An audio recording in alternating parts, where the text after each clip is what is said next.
active fire. We had to protect the rest of those who were Water could be wrapped. under mandatory evacuation. On right here. This is where here's what's give you guys a little Orders as firefighters work in real time. You know how Bill Maher Bruce Michelson with Bob DeCastro, Marina Bond is here with us as well as our meteorologist. about regulation. And we've got team coverage around Southern California. Because We've all remember, experienced this Bill together. Maher's We know trying so to many put tens of solar thousands of people in his under house. evacuation orders. They are watching this, desperate for information about what is happening to their own. The good news, if you live in this particular neighborhood, is firefighters have made 3 years a lot of progress. than they could ever use. He had a whole countdown And to protect it, on the show, you know.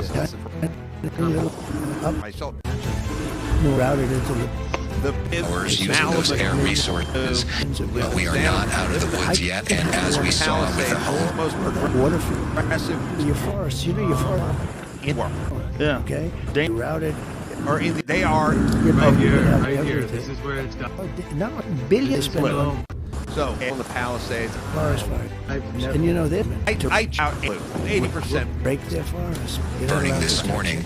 Now- Sometimes these embers can fly and a new fire can spark up. Sitting around asking water. The leaves. The forest wasn't Firefighters can't be everywhere, and we are sorely sure. It's all voted. potentially burning. Aaron Bass, the mayor of Los Right Angeles, here, all right here. voted for Gavin. So, and now you Today, fuck. as more Oh, now that winds- your house is on fire, well, now you're thinking about Later tonight. something else. Now you want to know what's going on. What's going on? And You didn't give a shit about what was going on. Overnight, they had the benefit of being able to provide a lot of resources to this area in the Mandeville gonna County. Pacific Ocean. All these Millions of gallons of water gets blue.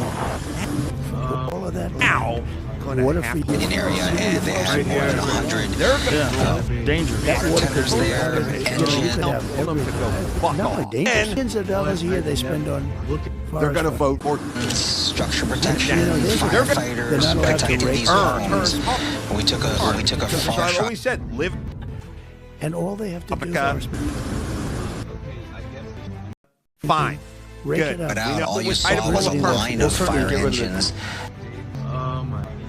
Right here. There's going Right. to The trees. thousands They said of people, we have no people water.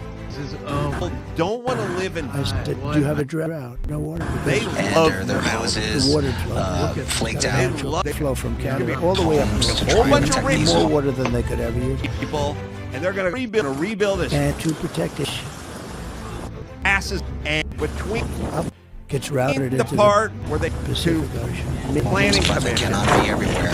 planned Unfortunately, just level. initially tried to pull a permit to the time the first load of lumber, the first load of 2x4s dropped thousands of off homes that on have their been lot lost where their in house all. formerly stood.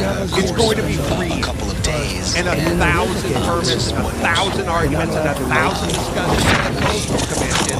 Not to mention Incredibly impacted little after kids losing that just about everything. These flames continue to burn. And this is in large part because of the dense fuel that's in the Mandeville Canyon. We know that some of this Do you have a drought? No. workers daily What, you have growth has been going on for decades, Modern for natural 50, flow from Canada. 60 years. double. All right, it'll more just water cost than they could ever use. 500. Like that. In order They're going to be to fish when they start getting the ring, they're going to go nuts. And when they north into the start bureaucracy right here. Pacific Ocean, millions and of and the water. red tape, they're going to start there because Oh my God.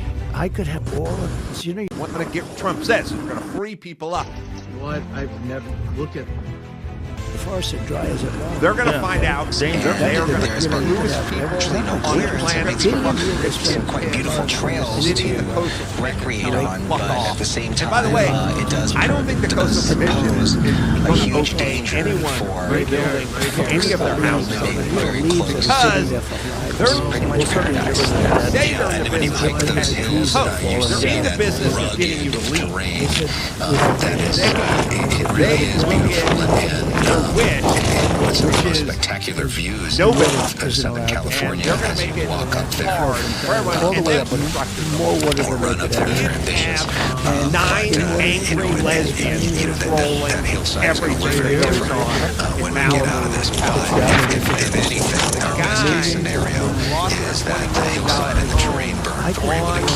all of the property protected, and most importantly, we're able to get everybody out so that there are no injuries. And for the most part, we have seen in these neighborhoods people have taken these warnings seriously. It's part of the reason why sending out the false alerts was so triggering and so bad, because people do want to heed the warnings, because they do realize that there is a need to evacuate in some of these fires. But being told that you need to evacuate when you don't actually need to evacuate is really, really unfortunate as a command that they would use. I think it's fair to say that people are still on edge, rightfully so. Many people still in a state of panic. And when you get these alerts and it's wrong, it's extremely upsetting. Yeah. I think we're looking at some inmate crews here. Yeah.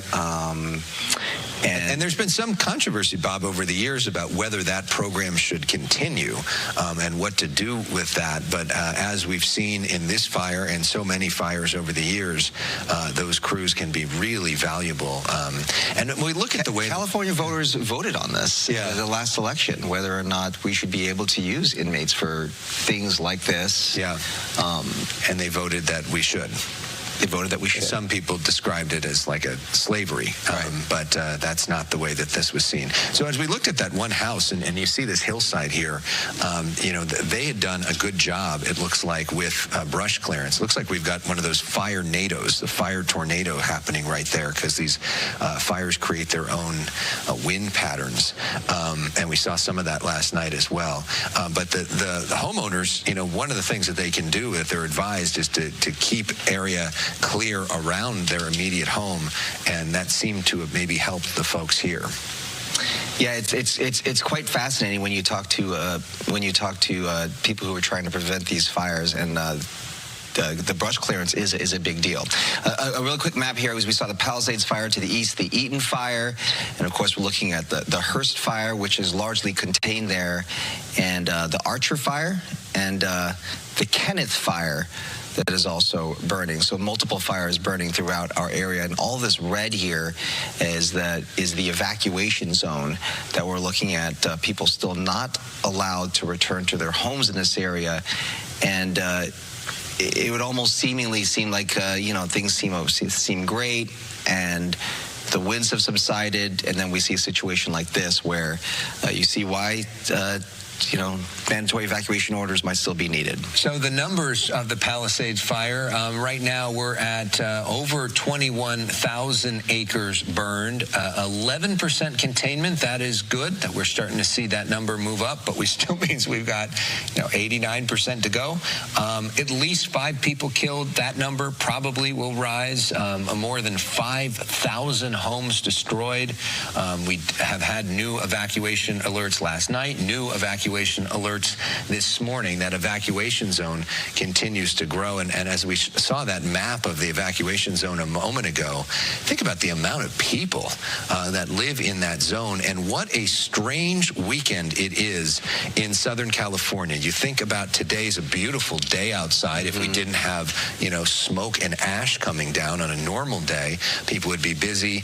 They'd be, you know, doing their outdoor weekend sports. They'd be playing golf. They'd be going for runs. They'd be going for hikes. They'd be doing barbecues outside. There was supposed to be a Laker game and a Clipper game today. All these things are football game are not happening. Football game on Monday that was scheduled that has been changed.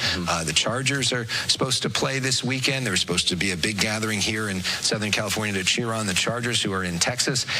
All that is not happening. The Chargers game will go on. The Rams are going to be playing in Arizona on Monday night. But you think about this weekend, and as a lot of people have driven around, I mean, it seems like a lot of roads are way emptier than normal, because a lot of people are either staying inside, or because so many people have had to evacuate. There's a lot of people that just left town that have gone to friends or family members in other cities, not wanting to have the air quality issues, not being concerned about what's going to happen, and say, just get me out of here.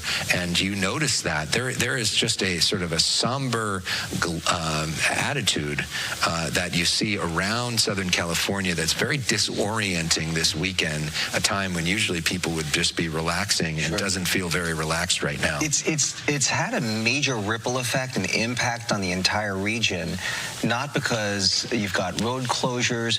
We had schools that were closed for several days, completely shut down. Yep. So families' lives are turned upside down. I had an opportunity last night to finally go grab some dinner. We went and grabbed some dinner. The restaurant said that they were one of the few that was really open in the area at the time. Lots of businesses were all shut down that were not even in these fire zones.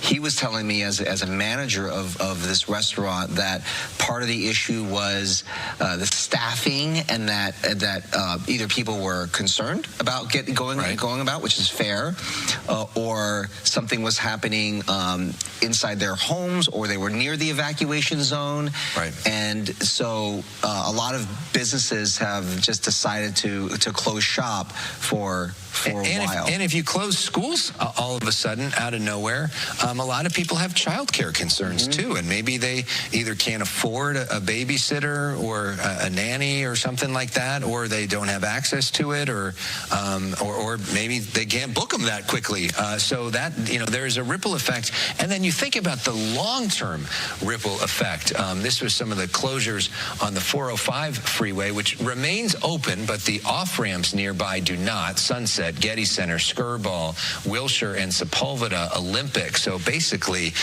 if you're trying to go anywhere on the west side of Los Angeles, good luck. That's intended to keep people sort of where they are, and if they have to evacuate, they allow them to evacuate. Let's look at some of the evacuation areas that we're talking about and bring that up on your screen. The new Palisades evacuation shelter, the Stoner Recreation Center, which is really a few blocks from where we're sitting right now, 1835 Stoner Avenue on the west side of Los Angeles, is a gathering place. There's also an evacuation zone in the Cavalry Community Church in Westlake Village. So you can go either direction on the map, but that's another place where they not only can go for evacuation, but you can get services there and meet with city officials. And tonight is an opportunity to meet with community leaders if you're impacted by the Palisades fire. There's two different locations. The Cavalry Church, as we just mentioned, in Westlake. That'll be the center of one of them. And then the Oaks Gymnasium in Westlake Village. I believe that may be connected with, is that Oaks Christian, the school there? I'll double check that. That would make sense. But that area so far has been out of the woods in terms of this fire. That area was impacted by the Woolsey fire years ago. So far, Westlake Village, Thousand Oaks, Agora have been spared, and so they're trying to step up and help for all the people who have been impacted by this. Some people are very fortunate to be able to, when they're displaced from their homes, to go into hotels. Not everybody is. Right. And out in Pasadena, where the Pasadena Convention Center, which is now turned into their major evacuation center, there are hundreds of people. At last count, there are more than 1,000 people that are accessing that because they simply don't have a place to go. And I'm also reminded of some folks are evacuated from their homes, and there are others that were arriving because of the power shutoffs. And they can't live in their homes because they need access to other services, and so they're accessing these as well. So it has a tremendous ripple effect throughout our region, and yeah, it's going to take a very long time. Again, we're still in this firefight stage. But once the firefight stage subsides, and and all of our governmental entities are able to focus squarely on the recovery and trying to get people back on their feet, that will be the next really monumental task ahead. And by the way, I just did verify that Oaks Gymnasium is at the Oaks Christian School, which you can find right off the 101 freeway in the Westlake Village area if you need those services tonight and want to attend the community meeting. Here we go. We love watching the Phos-check going down, helping to protect this neighborhood. Speaking of that rebuilding process, I was out in Pacific Palisades yesterday with Governor Newsom and talked to him about what's ahead. We know building in California, not all that easy. You can certainly ask anybody in that world about all the red tape associated with building, which is part of the reason that we have such a big homeless population, and we can get into all the other reasons some other time. But here is some of what Governor Newsom said to me yesterday in Pacific Palisades about where we are. Governor Newsom, good to see you. Not great to see you under these circumstances. As you stand here, look around, what goes through your mind? Well, I just complete another devastation. Memories, mementos, traditions, lifestyle, all of it gone. Rebuilding, not going to be easy. We know building housing in California is not always easy. Yep. Is there red tape that you can cut through to make rebuilding here move faster? If so, what specifically is that going to look like? We're looking at a series of executive orders. We're looking at a series of legislative pathways to absolutely focus and streamline all of that and really target. I want to do it statewide, of course. I've been working on this for years. 42 secret reforms. We're going to do more. But right now, it's focusing on the rebuild and recovery. Of course, a big part of that is prepping the site, getting all the debris removal done, dealing with the hazardous waste, getting that done as quickly as possible, getting those contracts in order. At the same time, simultaneous getting the individual assistance, the small business loans and the like. You put out a letter to DWP asking, how is it that there was no water to fight this fire in certain places? We were here, and basically these places just burned, and there was nothing that could be done. Does the state have any responsibility in that? Is there more the state can do to make sure it doesn't happen again? Yeah, that's what I did. That's what the letter's about. Let's get to the bottom of it. Let's be transparent. Let's move this forward quickly. I'm not interested in the finger point. I want to know what the hell happened, and would it have mattered? I mean, let's be honest about it here. I talked to all my experts, all the firefighters I've been with. They said we could add an engine on every house and 90-mile-an-hour winds with all the pressure in the world. So you got to be realistic about that as well. But it still doesn't make it right, and I want to know what went wrong so it doesn't happen again. Any bottom line message to the people of California tonight? Well, we care deeply about them. We have their back, and we're going to continue to come back until this is completely rebuilt. Governor Newsom, thank you so much for the time. Thanks for being here. Thank you. The fire chief and I are focused on fighting these fires and saving lives, and any differences that we might have will be worked out in private. But right now, our first and most important obligation to Angelenos is to get through this crisis. Oh, no, that was Mayor Karen Bass after we heard from Governor Newsom. And Bob, why don't we give a little context about what she was talking about there, because that came out of nowhere for people that may not have been following the brouhaha yesterday, but certainly seemed like a lot of people were. I guess you could say there was a little drama when it comes to what was happening there. Yeah. And a different dynamic that was from the press conference earlier this morning. Mayor Bass addressing what appeared to be some conflict, perhaps, between, or at least a disagreement between her and the chief of the LA Fire Department, Chief Kristen Crowley, when the day prior, Chief had told our Gigi Grassi at first, and then following that, other media outlets that the cuts in the city, the LAFD budget to the tune of over $17 million. She said that the city had failed the department, the city, and the people of Los Angeles, and seemed to suggest that it really did impact their preparations for what we now know to be a historic fire. And shortly after that, the mayor had summoned the chief into City Hall or into her office, and they had a discussion. There was some talk or some rumors that Chief Crowley had been dismissed. Well, the Daily Mail reported that, and it went everywhere, and everybody is coming to us online. Why aren't you saying this? This has happened. And it's like, no, well, we did actual reporting and talked to the sources, and she was not fired. And then it was just a different dynamic today when Chief Crowley does appear at the press conference, and they both say that they are on the same page, that they'd like to, that whatever differences they have, they're going to talk about privately, and that they're going to be focusing on saving lives and protecting property. Well, you know, politicians don't like it when they're publicly criticized. There's an argument that it creates problems for message discipline and all the rest of it, but this is kind of an amazing sight to watch as this happens, the refilling of this here. But they certainly weren't on the same page yesterday, based off of what we saw, and sort of extraordinary. I think that's pretty clear. Extraordinary candor to Gigi's interview, which just blew up all around the world of people following it, and then it seemed like Crowley would go on any media outlet that would have her. I mean, she was just really making a point to get this point out as much as possible, and it's clear that the mayor of Los Angeles didn't appreciate that.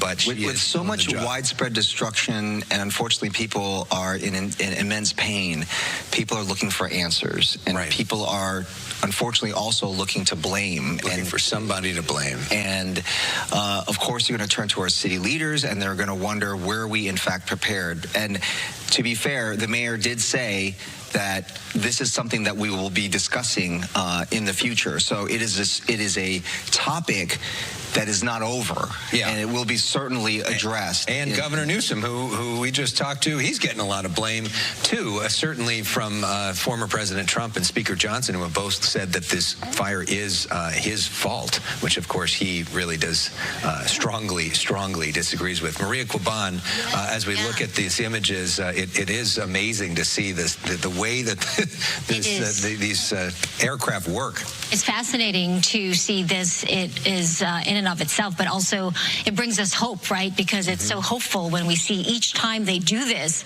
that they're actually going to aggressively drop more water in that effort to fight the fire. I just want to add, so explosive yesterday, and we were all watching so with intensity, and we were just riveted. And there's also that question about the water and the Santa Ynez Reservoir, which was at this point in time was scheduled for maintenance, and so was empty at the time when we all felt like, well, why, right? That could have been used completely by the firefighters, and that was a question that was asked of Chief Crowley, and she said that there was no communication, at least to them, by DWP about that scheduled maintenance.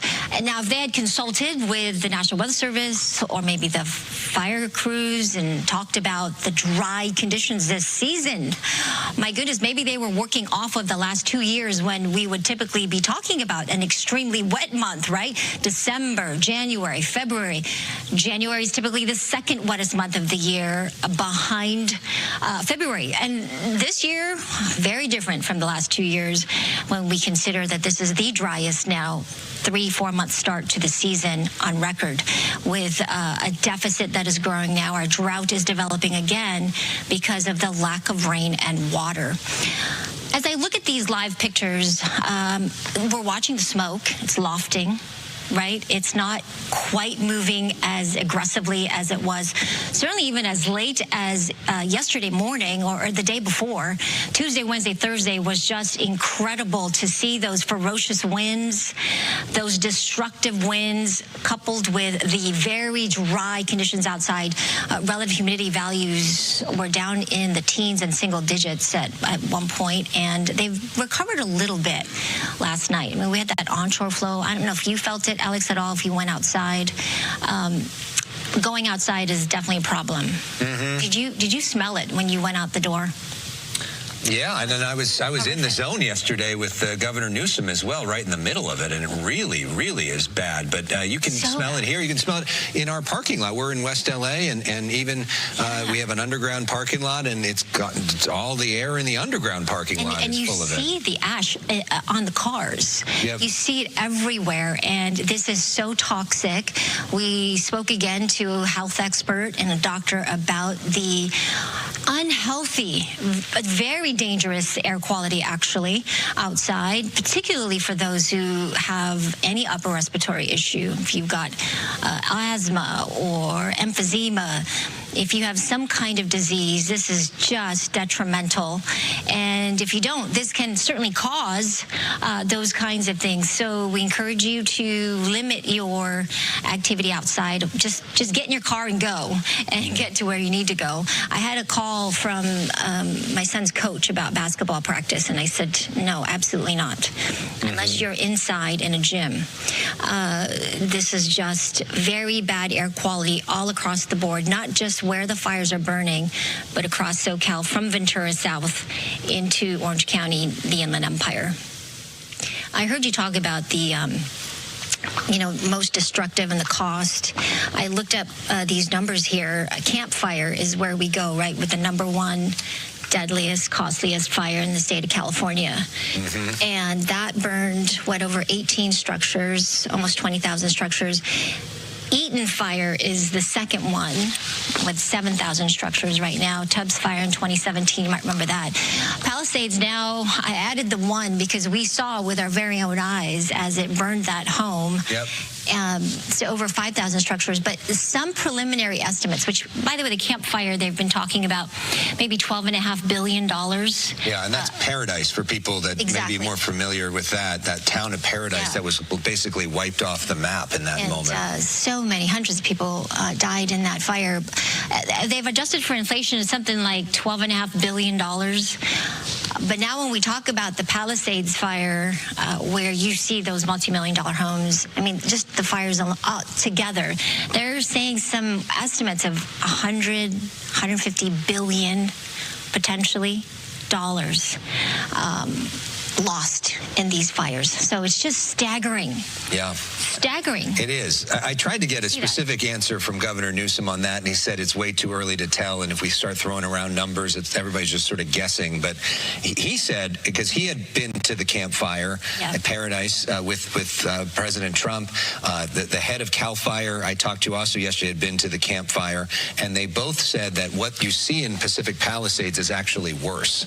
When you look at the scope of it, that it's the worst fire that they've ever been to. Wow. And in terms of just the scene and how upsetting it is to see it up close. I have, I'm from Hawaii. You guys know that. I've had some messages naturally from my friends in Hawaii, and they are triggered right now, especially when you think about the Maui fire and the Lahaina fire. And they're just also triggered, and of course they're all worried for our safety. We have such a huge connection, that pineapple connection to Hawaii and the local people to here. And they share in our despair and the sadness and this devastation, which continues. Look at these fires. The winds are going to get stronger. We talked about that. This is sort of that window where the winds are not so bad. They're definitely gusty at times, and there's definitely pockets of some stronger gusts that are coming in. And we're under this wind advisory. This portion right here, the Palisades fire, parts of the Santa Monica Mountains, extending into the San Gabriel Mountains. That includes the Eaton fire. These winds are coming out of the northeast, and they are gusting closer to between 40, 45 miles per hour. Now, later tonight at 6 p.m., we are anticipating a slightly stronger, at least the start of some stronger winds, and high wind warnings will be going into effect in this area here. So firefighters I know are considering that. And there's a strategic plan, I'm sure. They're the best in the country here, if not the world. And they had some backfires earlier. Let's talk now more about the strategy. Eric Scott, the captain with the LA Fire Department, is joining us live on the phone right now.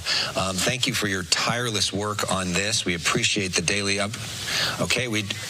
apparently, we just lost his phone signal, Maria. As we know, phone signal in this area are so challenging. Yeah, Captain Eric Scott working tirelessly since the beginning. We talked to him when this started, Tuesday morning, when it erupted, when the winds were just beginning to get strong. And I remember him saying how, if you see something, say something, because if you do not extinguish a fire or get to it within the first 20 minutes with the weather conditions we were in, it was going to explode exponentially, and that's exactly what it did. Exactly.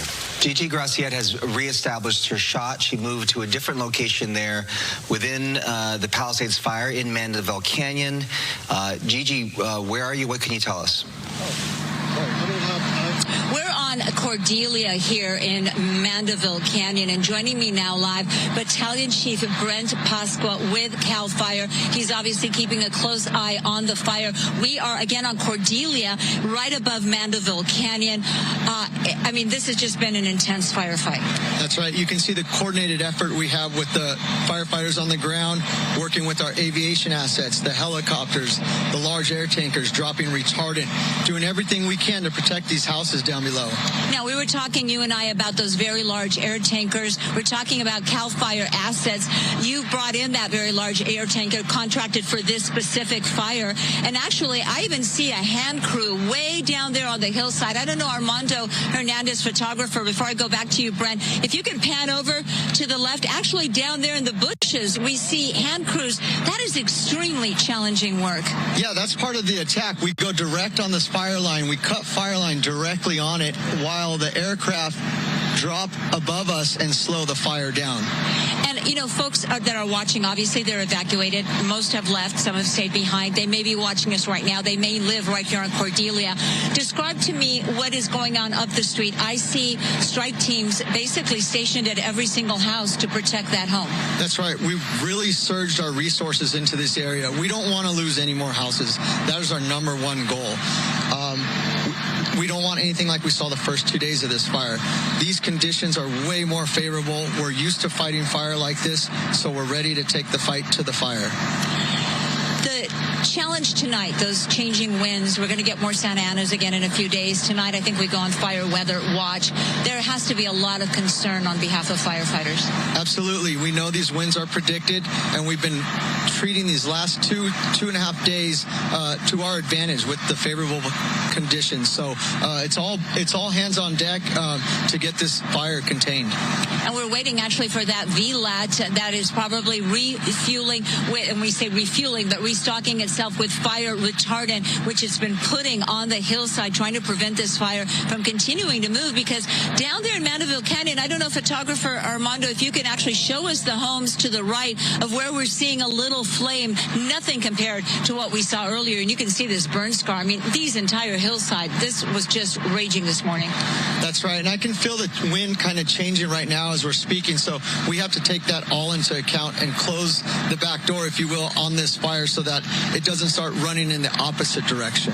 And you have firefighters on the front lines, and behind the scenes, you've got firefighting administration and specialists really doing almost mathematical calculations, trying to figure out, okay, if it shifts this way, if it goes this way at 20 miles per hour, predicted gusts. I mean, it takes a lot of work. Right. We have our field observers, we have our meteorologists, all working together for one goal, and that's to contain this fire, lose no life, lose no more structures, and put this fire to bed. How stressful was it this morning when the fire was just burning through these hills, knowing that this is such a densely packed hillside community? Sadly, you and I were talking, we've already lost one home here this morning, obviously trying to prevent any more loss, but it must have been extremely stressful when this fire was raging. Yeah, absolutely. We don't want to lose any more houses, and we're sad that we did lose one, but we knew we had the resources to surge in here. We knew we had the aircraft, and we were in for a fight, and we knew we had conditions in our favor. What is that wind doing right now? What does that tell you by the way that smoke is going up? So you can tell the wind is starting to switch. We had a wind blowing from the east to the west, and now it seems to be calming down and actually turning from offshore to now maybe onshore. So we have to keep that in mind for what's on the east side of this fire, which we do have another surge of engines on that side of the fire already stationed in case this were to happen. And last night in the San Fernando Valley was a very stressful night as the fire just touched that ridge above communities like Sherman Oaks, Encino, Tarzana, Encino under a mandatory evacuation order. And folks could see those flames as far away as maybe 8 miles. People in Van Nuys were texting, should we start evacuating? Should we start packing? I mean, it was a very long and stressful night, not only for the firefighters on the front lines, but for the folks who call the San Fernando Valley home.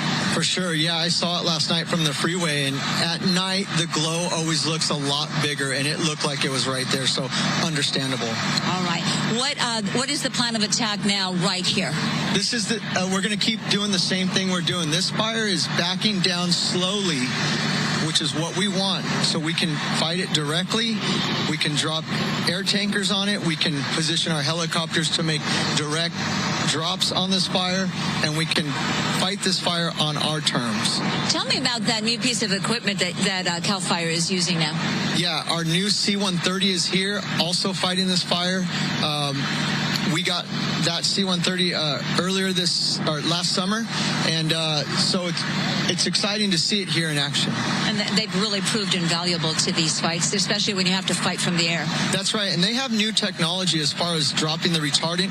It is pressurized, so it's not just falling out of the tank. It actually is pressurized, and it's getting through the brush, hitting the ground, and making it that much more effective. And that's exactly what you want. That's right. All right. Thank you so much, Battalion Chief Brent Pasqua, CAL FIRE. Thank you so much for speaking to us and telling us what's going on. I'm going to continue just quickly giving you a live look down there.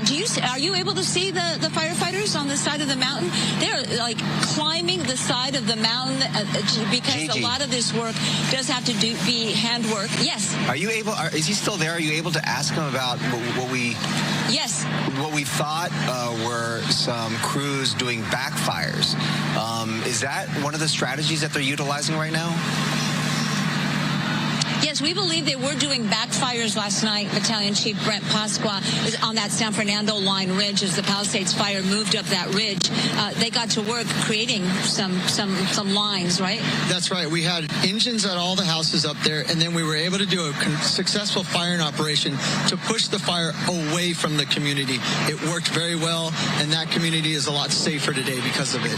It looked much better. And tell us what we're seeing right now. Narrate that for me, please. So right now we just saw the lead plane come in to show this plane behind it where to drop the retardant.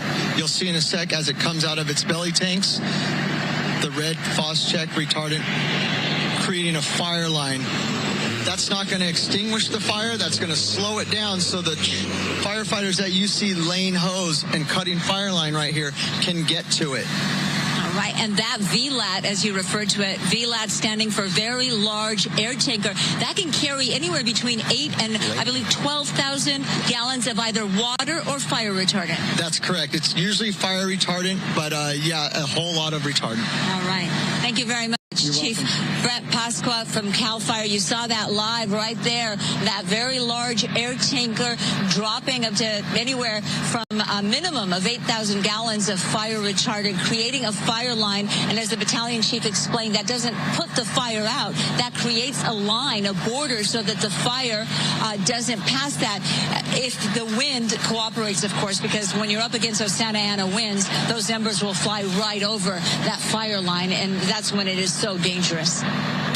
Gigi Gracia, thank you. Please pass on our thanks to him as well for the great work that the crews are doing out there to protect homes. Billy Bush, extra host, knows this neighborhood well. He joins us now on the phone. Billy, I know this whole thing for you is personal. Hey, Alex. Yeah, sure. I got to tell you, I mean, up late last night. You know, we've evacuated and. You know, watch you, frankly, on the air. Thank you. And Marla. But by the way, guys, I got to say it from the bottom of my heart. What a wonderful job you're doing. I know you're exhausted, pal, and I know you don't want the attention on yourself, but I see it, and I thank you for the work you're doing. Very informative. We got out of there. I'm emotional looking at those fire drops. I actually posted something on Instagram of you, because you were talking, and in the middle it's like, wow, what a drop. And when you see that, it sort of fills you with a little bit of pride. People are angry, and there will be time for accountability in a major way. You know, the answers to questions, you know, need to be delivered. There's no question about that. But at this point, just watching these incredible helicopters who held this fire at the ridgeline since 8 p.m. last night with really no advancement is really, really impressive. And now you got the LATs and the VLATs, and it's astounding. But yeah, the whole neighborhood is, in my side where I am, is very grateful for that. Yeah, I mean, we had One home, unfortunately, burned down to the ground this morning, but considering what we were looking at both late last night and this morning, that's really extraordinary to think about. And I appreciate your kind words about us, but the real heroes are these firefighters doing the backbreaking work. We just saw some of them, the struggle to even walk up this terrain. I know you've, I'm sure, hiked Mandeville Canyon before, and you know what it's like in there. For people that aren't that familiar with this community, can you talk a little bit about this community and the community within this community?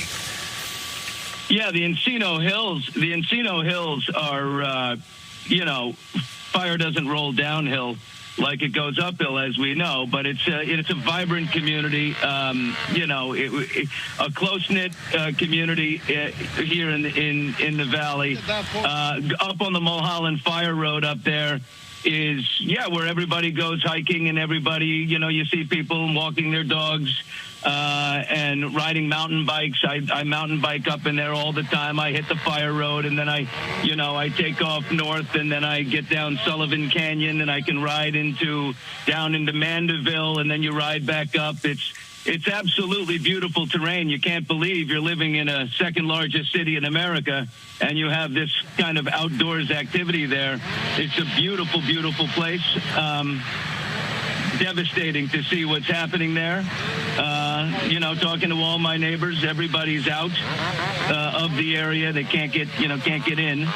But it's deeply, deeply sad. But I have so many friends, Alex, who lost their homes. I mean, upwards of 60 people I know have lost their homes, mostly in the Palisades area, and it's just.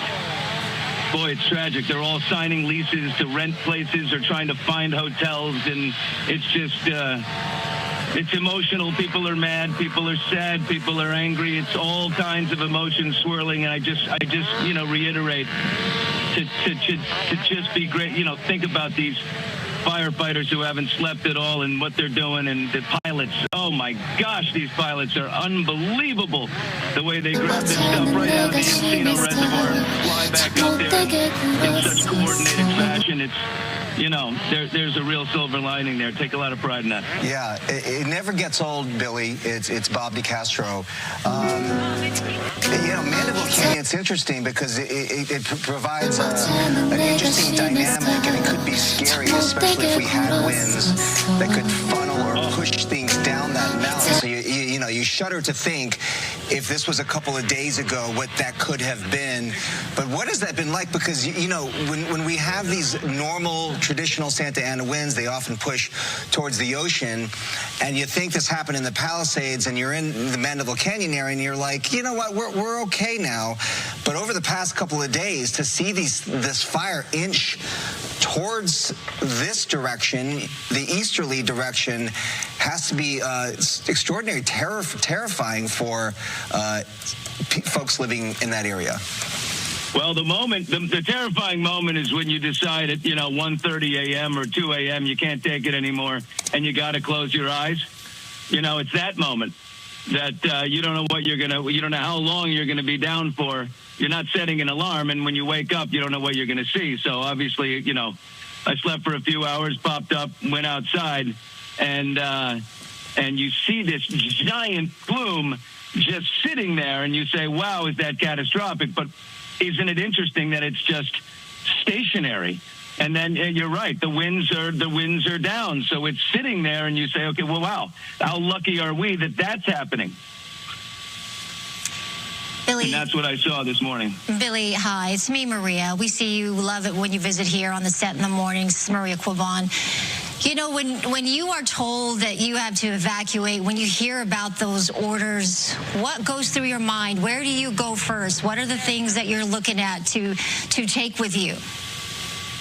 It's interesting, passport, birth certificates, things like that. But I have to be honest with you. I don't know why, but I had faith in the firefighters and in the helicopter pilots who were doing such a great job. And I also feel look, emotional regulation is difficult at a time like this, and a sense of guilt that I knew so many people who completely lost their homes, some with insurance difficulties, some with good policies, some policies denied, recently canceled, and I'm thinking, I don't know. It is what it is. It's in God's hands. I'm not going to go and grab a bunch of things right now. I'm just going to drive, and very, very basics. But I did not stuff my car. Everybody has a different story, right? And there are some folks who don't even have the ability to get into a hotel or rent a house, and the like. So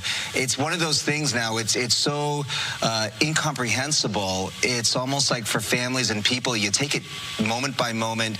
After we get through this, it'll be day by day, week by week, and then we just have to do it together. Yeah, and it's amazing to watch these drops on the air. It's just been incredible. Billy, we've got LAFD Captain Eric Scott on the line that we want to get to, but real quick, because he's listening, if there's any message you have or you want to share with the fire department. Thank you very much, Captain, and keep up the good fight. We are grateful for all the efforts that you're putting out there, and God love you. Billy Bush, thank you. Glad that you and your family are safe. We're thinking of you and wish you all well. Be safe, Billy.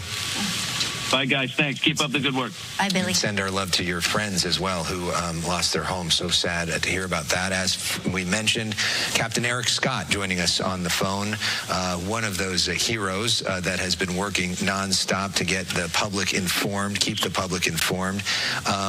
Captain, thanks for being with us. Talk to us about what we're watching right now, the extraordinary power of the air in terms of how much it helps your firefight.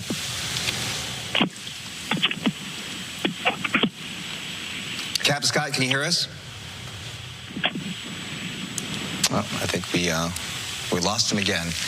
Wow. If Captain Scott can hear us, we hope to get back to him. In the meantime, Bob and Maria, look at that. I mean, isn't this amazing to watch this? And a shout out to our photographer, Armando Hernandez, who's doing a beautiful job bringing us these pictures of it, too, in real time. Just spectacular. These are those big tankers, right? The VLATs or the very large air tankers. Yeah, when you hear VLAT, you think that there's some really technical name with it, and it just is very large air tanker. It just doesn't get old when you watch these, and Billy Bush kind of put it right. It fills you with pride.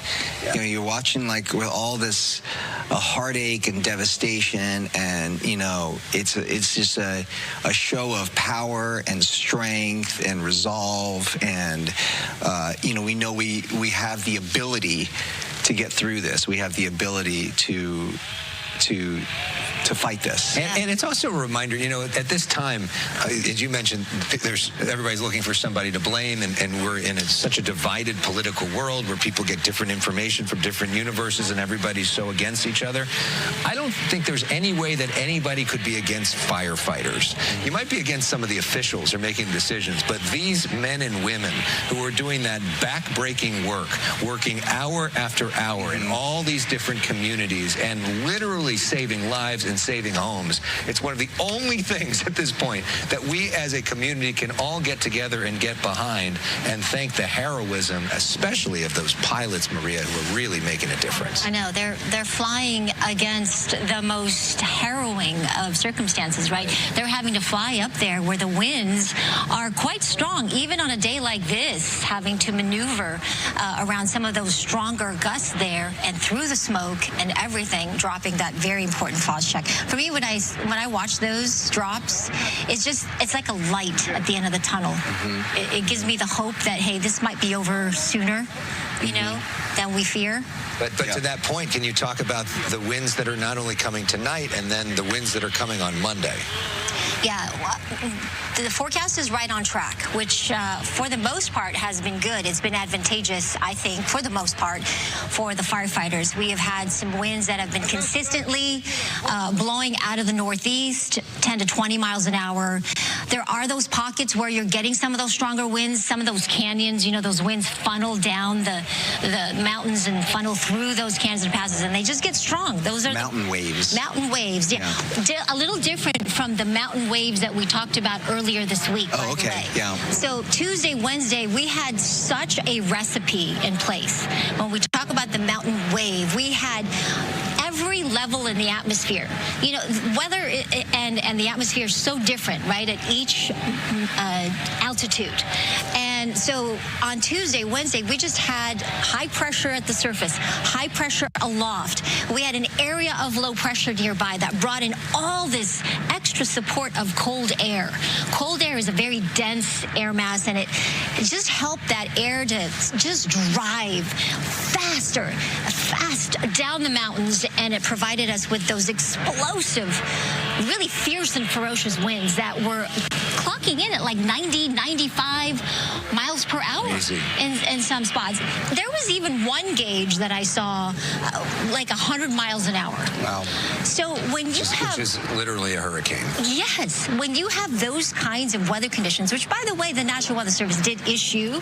We talked about that PDS, that particularly dangerous situation kind of forecast, which they don't give out often, which if I could clap, I would just like applause. Keep clapping. Yeah. I would applause. And the repeated drops. You know, we just saw one. Boom, boom, boom, boom, boom. I'm looking at my app that kind of tracks the air assets, and there is an army of it in the air right now, which, again, is just amazing and awesome. And it's helpful that Encino Reservoir is also really close by to allow them to keep moving quickly as well. Yeah, last night. But what makes it even tougher, because you speak of these completely unique weather event that we have, right? Yes. That only happens, you know, it's so rare that you have this sort of condition. Yes. At the same time, it is so incredibly extreme.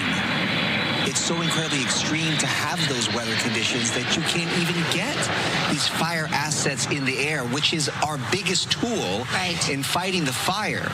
They can't get up because it's too dangerous for pilots. And at the same time, even if they were able to get up, they wouldn't even be effective because they couldn't even drop them where they needed to be. So there was no point. In some instances, when you have this extraordinary event, the only thing they could do was to save lives and property, save themselves, because there's certain situations where there's nothing that they themselves can do. And in a very short period of time, you see homes decimated in a giant swath. Yeah, it was like, I mean, the proverbial, it was like a bomb went off. Yeah. You know, it truly was. Like, it just happened so quickly. But when we talk about those winds and that particular day, Tuesday and Wednesday, it's dangerous. Pilots can't fly in those kinds of weather conditions. So for their safety as well, they're just not allowed to fly. Although they said, a lot of the officials we talked to said it wasn't even so much that the pilots couldn't fly as much as it was that they couldn't control where their stuff would be dropped. So it was basically a waste of time. And so why put them at that risk? They were confident that they could get up and fly, but it was at least the helicopters could get up. In regards to the wind, okay, so we're going to catch like the first of two rounds of stronger winds. The first round is expected, as forecast, to be later today, tonight into tomorrow. So we're going to get kind of a round of slightly stronger winds than we're seeing now. Then it's kind of it goes up and down, right? We're getting a little bit of a sea breeze that's going to start kicking in if it hasn't already. And that's going to affect and impact this fire in particular, the Palisades fire, because it's closer to the coast. So it's a kind of a weak sea breeze, a weak onshore flow, and that will give some effects, and firefighters will have to contend with that shift and change in the wind. Some of those flames, they're going to have to attack it from a different way. Because all the Santa Ana winds means it blows towards the ocean, and sea breeze means it's going away from the ocean. And towards land, towards homes, right? On Monday, Tuesday, as of now, the forecast does look for, it's forecasting for slightly stronger winds even than the winds we're expecting tonight and tomorrow. So we're talking about wind gusts 65 plus miles an hour. And those are Santa Ana winds again, right? Yes. So now we're going back towards the ocean again. Yes, yes, on Monday and Tuesday, potentially through Wednesday. Now, again, it is not expected to be as strong as what we saw Tuesday and Wednesday of this past week when we were talking about 80, 95 mile per hour wind gusts. 65 That's a lot of wind. is still very strong. And so that is why the fire danger is still with us. That is why we tell you to be prepared and to be vigilant and mindful of the danger and be ready. Gigi Graciette, it must be really impressive to see all this in person where you are. We've been watching your camera there. You know, I'm standing with a battalion chief from CAL FIRE, and we both are talking about how it never gets old, and we both are standing in awe. And obviously, this is his career, and he sees this all too often, really. And we're just standing in awe at the talent of these pilots. Battalion Chief Brent Pasqua with CAL FIRE, we've been watching them, and we're also watching those hand crews, those men and possibly women out there on the front line. They're pulling, you were telling me, at least 3,000 feet of hose up the side of a mountain that's also on fire. That's right. It's going to be at least a 3,000-foot hose lay from what I can see. Maybe over that ridge, another couple more thousand. You just can't see it all from here. But they're also cutting fire line with chainsaws and a crew down there, too, working together. And we've seen them struggling. As a matter of fact, there was just a retardant drop, and we actually saw the plane struggle a little bit with the wind. Yeah, the wind's a little dicey out here because it's been kind of switching around back and forth through these steep canyons. So it's still very impressive what these pilots are doing, especially when you see them drop below the ridge line that you're standing on.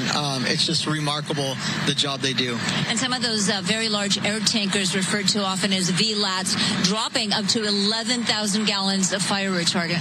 That's right. The VLAT drops 11,000 gallons. That's almost like putting a swimming pool each time it drops on this fire. So very, very effective. And you were explaining to us fire retardant obviously doesn't put the fire out, but it does create a very important break in the ground. So hopefully if there is no wind, that fire won't jump.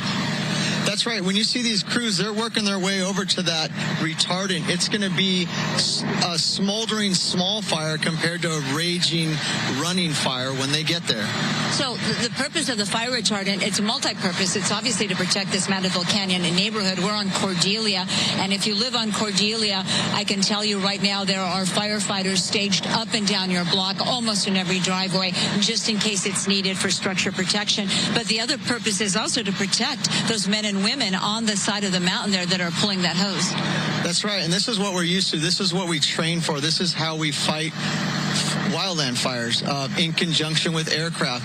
They slow it down so we can get our crews up the hill, cut fire line, go directly on the fire's edge where it's safe because of the retardant, and put fire line and put the fire out. Obviously, an extremely dangerous job. That's right. There's a lot of dangers, a lot of hazards in all situations out here, as you can see from these shots. Yeah, just, Admiral, the work they do is absolutely amazing. Battalion Chief Brent Pasqua giving us his expertise is what we were looking live at Mandeville Canyon. Again, we're on Cordelia looking out towards Mandeville Canyon. Below that fire break, below that fire retardant, it's Mandeville Canyon Road, and obviously there are homes up and down that road under a mandatory evacuation order. The fire looking much better in this section, but of course, we're not out of the woods yet with the Palisades fire. That's the latest. I'm Gigi Graciette reporting live. We'll send it back to you. All right, Gigi, thank you. Really, really amazing to see. We do want to tell you about the evacuation orders. These have been extended, but also now there are new evacuation centers. Here they are. The new evacuation centers opened after the Palisades fire did expand, and there were new evacuation zones. So there's Stoner Recreation Center, 1835 Stoner Avenue, and the Calvary Community Church. This is in Westlake Village. We also want to tell you about the community meeting, which is scheduled for tonight. There are two of them. One is the Calvary Westlake. That's the church we just talked about. The other is the Oaks Gymnasium, which is at Oaks Christian High School. If you can't make it there, you can live stream the meeting via the CAL FIRE YouTube page, which we show there on your screen right now. This is for residents of the Palisades fire that want information from officials, kind of getting everybody together to do it at one time, try to answer questions happening tonight out in Ventura County. So there are, of course, tens of thousands of people who are displaced right now. A lot of folks are not allowed back in their homes. A lot of people are wondering what happens to all of their mail. And we do have that new information to you. you because the U.S. Postal Service is attempting to try to get folks their mail in the Pasadena area. You can go to the Pasadena Post Office. This is at 600 Lincoln Avenue, so head to that office there if you're not able to get your mail. They're collecting your mail there. And then in the Pacific Palisades area, it's the Rancho Park Post Office. That's on Exposition Boulevard, floor 1. You can collect your mail there. And then there's Santa Monica Post Office at 1653 7th Street. They've got the mail to be collected there as well. That's the Topanga Post Office is being located there. So in case you have something that you really need, that's a place to get it. So the good news right now is because it looks like we are starting to get this thing under control, we are going to be stepping off the air for at least an hour. We've got a press conference scheduled at 2 o'clock, which we will be here for live coverage of. But most important thing to look for in the hours ahead, Maria. Just stay vigilant, be prepared, because the critical fire weather conditions are going to continue with us, so the fire danger is going to be here. The winds are going to pick up a little bit later tonight, tomorrow, more so Monday, Tuesday, into Wednesday. If anything does happen, of course, we're going to bring that to you. We'll dip into coverage here. Right now, there has been aggressive firefight overnight and over the past several hours in the northeast boundary of the Palisades fire. We did have one home that was lost this morning, but they were able to save other homes in that area. There are expanded evacuation zones. All that information, of course, you could also find on our website, foxla.com. And we encourage you to also download the Fox Local app, where all of our content is streaming live, also on demand. It is free. And if you happen to have a power outage or get evacuated from your home and don't have access to a TV, you can watch us anytime. You don't need cable. You don't need any special logins or anything. The Fox Local app is a great resource in order to get all this life-saving, pertinent information out to you in real time. We're going to be with you every step of the way. We do have a newscast also at 5 o'clock, of course, our regular time, and at 10 o'clock, we'll break in if we need to. Until then, we'll bring you to your regularly scheduled program. And we'll see you again in an hour with that press conference. All right, as you just heard, they are going to dip out of coverage here for just a little bit. As here on Live Now from Fox, we want to commend Fox LA for doing such a great job detailing what's going on at a very difficult time in Southern California. So many people displaced, so many acres burned in the Los Angeles County Palisades, the Pacific Palisades area, Eaton, multiple fires burning. Of course, we're learning more details about it. And we still have some of these aerial shots that we want to take you out to here on Live Now from Fox as they're continuing to battle this fire on that ridge near the Brentwood area in Mandeville Canyon. And they are kind of some facts right now as we dive into a new hour. The acreage is burned, 22,000 acres, still at 11% contained. You saw some of those aerial vehicles that they are utilizing to make headway. They talked about the winds turning in their favor in a significant portion, but that could change in the coming days. It's expected to get windy to start next week. So they just kind of pan out and you see just the difficult nature, the line of the fire, some of those roads in a very affluent area in Southern California, in the Pacific Palisades area, but now moving a little bit further inland. All right, I'm Andy Mack here on Live Now from Fox. Thank you so much for joining us as we also have different things looking out as they are providing help. So many people providing help despite people losing their homes, losing their livelihoods here in very difficult portions. People giving back in a way. And I want to put up just here an image we're getting of a donation center in Los Angeles providing food, providing just an outlet if you need to charge your phone, providing different things to so much in the community as people continue to give back. And of course, we're also talking to different people on the ground, including the Los Angeles Regional Food Bank. Let's take you out to this conversation I had with the president and CEO just a little bit ago. Back in here to Live Now from Fox, detailing the latest on these devastating wildfires in Los Angeles. So many people displaced, their houses burned down, their livelihoods lost. It's so very difficult, but there are plenty of good people out there, and that's what they say. You have to look for the helpers in this time. And of course, some of the best helpers right now coming from the Los Angeles Regional Food Bank. This is a post on social media, and so many people giving back, so many people volunteering to help. Let's bring into the conversation right now the president and CEO of the Los Angeles Regional Food Bank, Michael Flood. Michael, thank you so much for joining us here on Live Now from Fox. I see it's a busy setting there behind you. Take me through what you guys are doing on this weekend. Well, we're here in East Los Angeles for a distribution and a resource fair. We'll be serving about 2,000 families coming through with food, produce, other items. This is an area that has been hit by power outages. So, we have lots of things going on. We have active fires, people being evacuated. And then in addition, we have power outages going on that are impacting people not necessarily evacuated, but in adjacent areas. So we have a multitude of needs here, and the food bank is doing the best we can to respond.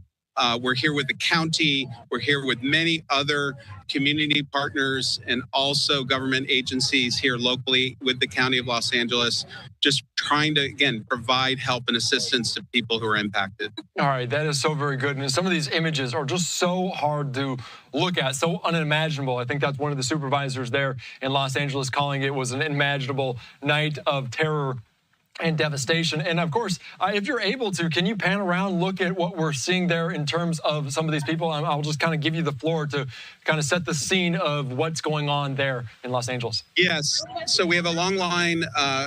It's hundreds of people. It's I can't really see the end of the line, who are checking in. And they're going through and getting resources such as the ability to charge their cell phone with a portable charger, many other resources available there, diapers, other things. And this is sort of the second part of the distribution and help, which is providing food assistance, some produce, really at this point, handheld fruit, apples and oranges, because again, some people don't have the ability to cook right now, some ready to eat items. There's some water, of course, and other items, because some people are under a water advisory here also. So this is East Los Angeles. It's a civic center, so it's a meeting place for this community here. There are many other resources available on a typical weekday, so it's a very central place to have this kind of distribution. And unfortunately, we have a lot of practice with this with the pandemic. We were here during the pandemic. This is one of the distribution sites ongoing to help the community. So that's kind of what's going on here. And it's basically a 4-hour kind of deal where people are coming this morning, and it'll wind down mid-afternoon. And we expect we'll be seeing many more of these types of distributions in the coming days and weeks. All right, that is so very good. So very good to see people out there helping. And it's as simple as charging your phone. That can be so very dynamic for this situation going on in Los Angeles. For people that maybe need help, need resources, seeing this on air, what do you need to tell them? And also, if people want to help, how would you advise them to go about that? Yeah, so 211 is a great, actually, national resource. Wherever people call 211, it gets connected to their local information and referral agency. So that's a good place to go. LAcounty.gov emergency is another place to find where all the evacuation centers. Of course, the Red Cross is activated. Many of the other community partners here doing what they can at a lot of the evacuation centers. People can go to lafoodbank.org. Nationally, since the national program meeting at .org, food banks around, but here in Los Angeles, it's the most recent food bank, labank.org, to find food volunteer, financial support, and where to find food throughout this vast county. A lot of people don't realize the county of Los Angeles is nearly 10 million people. It's a huge population base. It's like a state, like larger than many states in the United States. So, with that, we do have a really, I think, good integrated, nonprofit group, faith-based group to help. And also connecting with government agencies as best we can. So that's where people can go. to find out where to get help and how to help. All right, that is so very good, because people, and just finding that is a resource in and of itself. On the other end, people that want to give back, people that maybe are in California, maybe not, how would you advise people to go about to help out, to see these images and want to contribute in some way? Yeah, so lafoodbank.org is an option. NLA.org, that is the coalition of our emergency response partners, nonprofit and faith-based partners. That's a great place to find out who is doing the important work here on the ground here throughout the Los Angeles area. And again, I'd certainly highlight the Red Cross. They're always first in terms of dealing with evacuation centers and providing other support here. So those are some resources to take a look at. Yeah, that is good. That is good advice, good news there for them. And I also want to ask you, Michael, before I let you go, because this is such an emotional time. People lost almost everything they own in some capacities, in some ways, for some people. What's the emotion like on the ground? Do you see a range of emotions? What are people seeing when they receive the help that they so desperately need, or also people, volunteers giving back? What's kind of the emotion there on the ground? Yeah, thanks for mentioning the volunteers. This kind of event would not occur without all the volunteer help who's here making this happen. And they're essential to making all of this occur. I think here it's a sense of relief that there are people here willing to help and able to help. So I think that's one emotion. But, you know, I mean, we know volunteers who've lost their homes. We've had a staff member lose their family home and business in the Altadena area. And, you know, it's a really devastating time for many people here. So, you know, I think from a food bank standpoint, you know, we're here to help. So we're here to be part of the solution and do what we can. But as, you know, that emotional support, spiritual support that people need, yeah, there are providers here who can help with that, because, you know, that's here now and going to be here with us for quite some time. That is so good to hear, those volunteers giving back, even though they have lost all of their homes as well. So obviously, good job, good work for everyone at the Los Angeles Regional Food Bank. I'm going to let you go, Michael, but I appreciate all that you do. I know you're a busy man. It's a busy time in Southern California. Please stay safe, as always. Thanks for joining us. Thank you. Thank you for covering this. We greatly appreciate it. All right, such a great conversation there. And even though some of those volunteers lost their homes, they were still going out and giving back to those in need. You can see this is a live picture there. The Mandeville area, the Fire Road. People go up there hiking near the Brentwood area, near UCLA, if you're familiar with that in Southern California. All right, we're having another update coming in on another fire in Southern California, not necessarily the Palisades fire, but the Eaton fire coming up here in just about 50 or so minutes. Here's a post from the LA Fire Department saying a press conference, a community meeting coming up later on today. This one is going to be at 4 o'clock Pacific time. We're also expecting one coming up here in just a little bit at 2 o'clock Pacific as well, as they'll provide an update on the Eaton fire. Fire and law enforcement officials will host a virtual community meeting to provide the current fire situation, address questions, and discuss recovery related to the Eaton fire. It will be streamed, and we'll take it here on Live Now from Fox in the coming hours. All right, I'm Andy Mack. We're going to slide away for a quick 2-minute break.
right, welcome back in here to Live Now from Fox. I am Andy Mack, just past 1 o'clock on the West Coast. And of course, as we continue to detail the wildfires that burn in Southern California, an estimated $50 billion in damage, already the estimated total.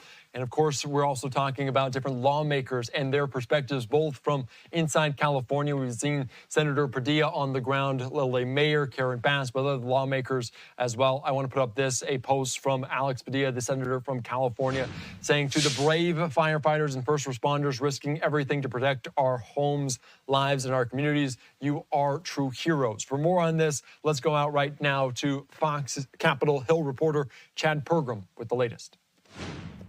The cost of the fires likely means another infusion of federal cash for FEMA. This comes as Republicans try to cut spending.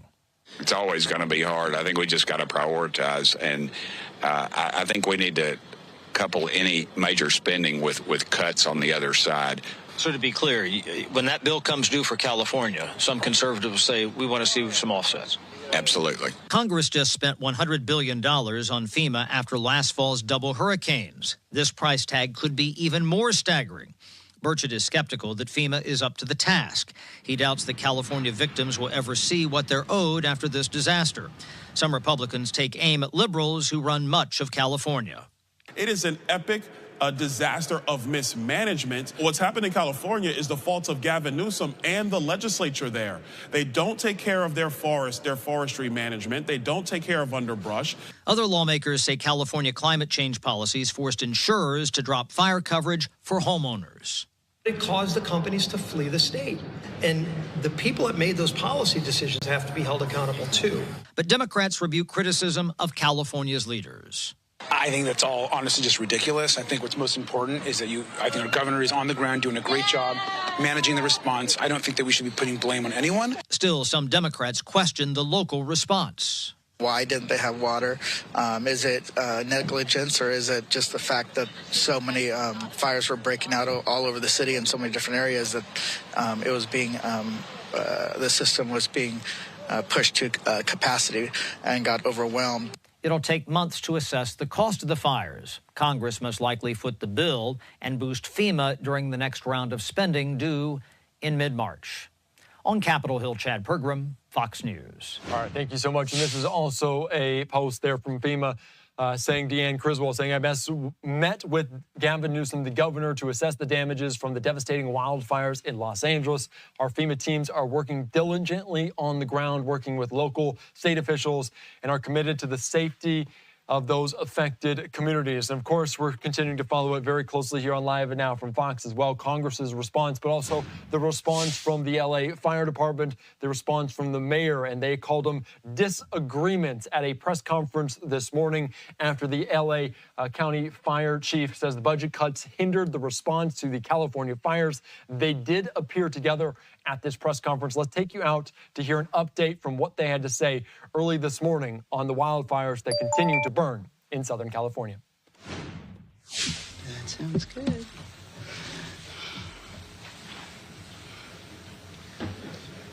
How are you?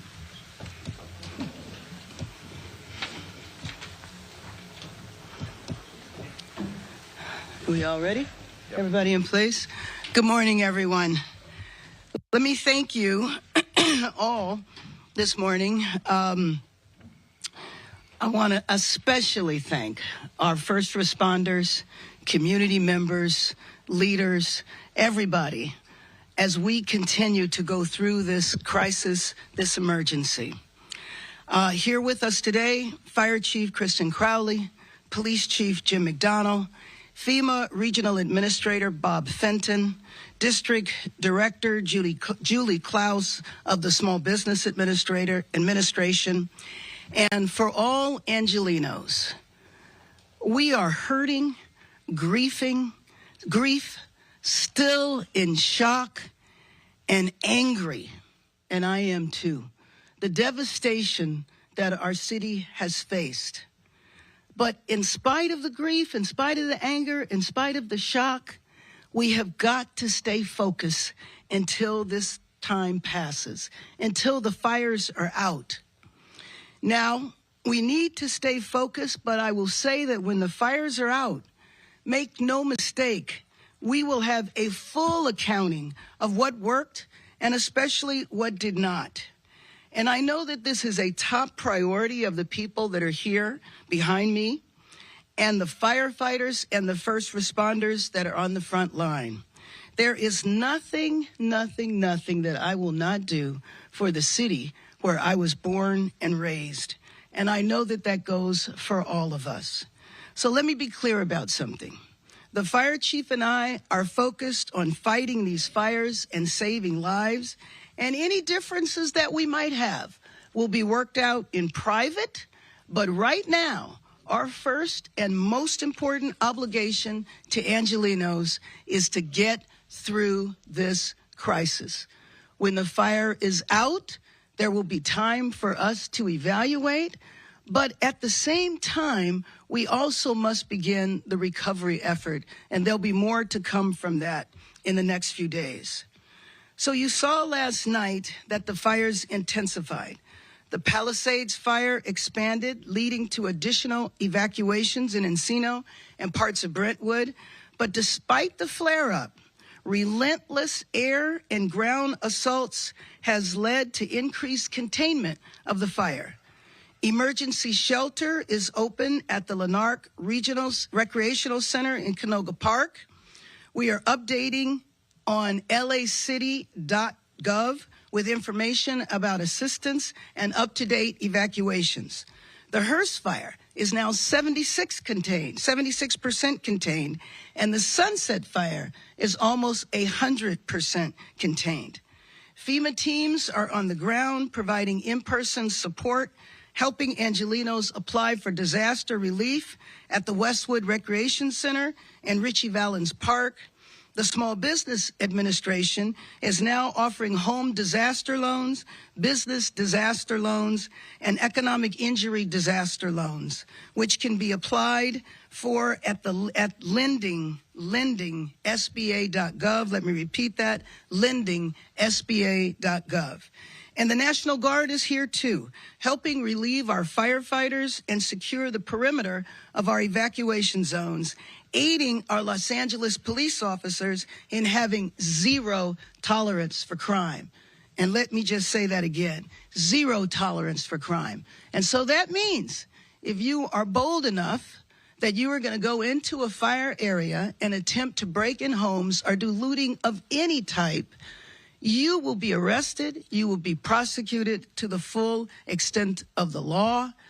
In the grief, in the anger, in the pain that we are going through, the idea that there would be predators out there that would try to take advantage of this situation will not be tolerated.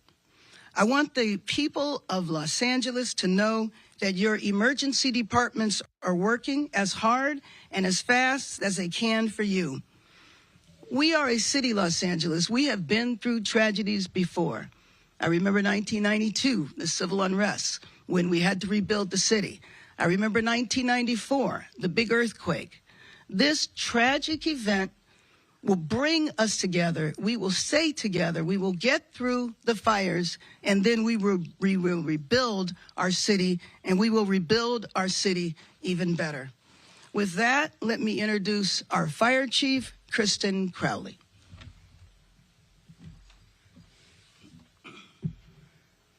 Thank you, Madam Mayor. So good morning, everyone. Thank you for being here. As Mayor Bass has stated, she and I met yesterday to discuss our shared priorities. Number one, first and foremost, we are both focused on our urgent needs to mitigate these devastating wildfires. Our top priority remains saving lives and protecting property. Second, we are committed to working together on community recovery and rebuilding efforts. 3, we are focused on building an LEFD that reflects the needs of the community we serve and which will prepare us for the many challenges that are ahead of all of us. I will now provide an update on the current fires. Palisades fire. Yesterday evening, there was a significant flare-up on the northeastern boundary of the fire, threatening Mandeville and Sullivan Canyon areas. We immediately redeployed resources from the San Fernando Valley to begin evacuation and extinguishment efforts with a relentless air attack utilizing all available aircraft in the area. I can now report that we have increased the fire's containment from 8% to 11% with 3,712 personnel that are assigned to this incident.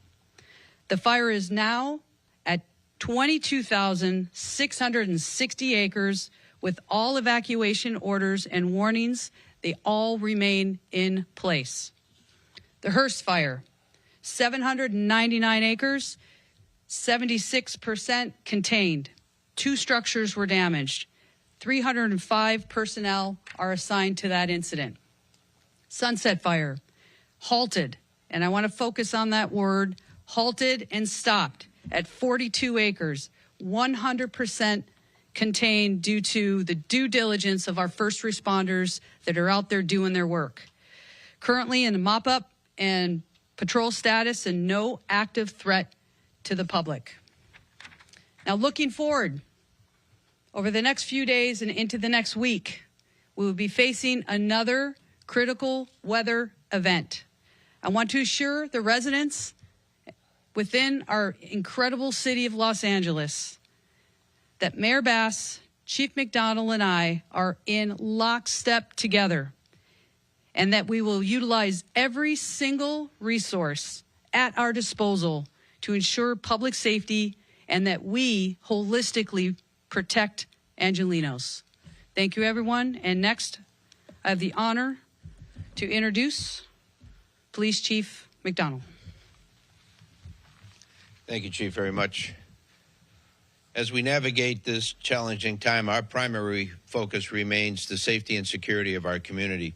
We're committed to protecting lives, safeguarding property, and maintaining order in the areas affected by the fires. Determining the cause of these fires is critical, and to that end, Mayor Bass, Chief Crowley, and I are announcing, in conjunction with our partner agencies, the creation of the Los Angeles Regional Wildfire Investigative Task Force. This task force is made up of local, state, and federal partners designed to investigate the cause of these fires and to see if there's any connection between them. The task force will be made up of, or is made up of, investigators from the Bureau of Alcohol, Tobacco, Firearms, and Explosives, CAL FIRE, the Los Angeles Fire Department Arson Counterterrorism Section, Los Angeles County Fire Department Arson, Los Angeles Police Department Major Crimes Division, and the Los Angeles Sheriff's Department Arson and Explosives. Just announced this morning, or decided this morning, that the ATF will take over as lead agency on that. They have tremendous resources and expertise and can bring in resources from across the country to do their investigation. So we're very thankful for them and their resources. The LAPD remains on tactical alert, and we have dedicated resources to ensure the safety of our law enforcement and city, state, and federal public safety partners. LAPD officers are actively patrolling these areas around the clock. These efforts include enhanced visibility in evacuation zones and neighborhoods where homes and businesses are vacant.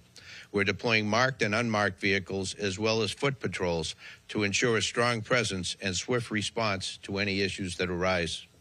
LAPD currently has over 600 officers deployed to these areas with support from Port Police, who provided personnel, and the National Guard, who've provided 40 personnel at various posts throughout the Palisades, and we're truly grateful for their support also.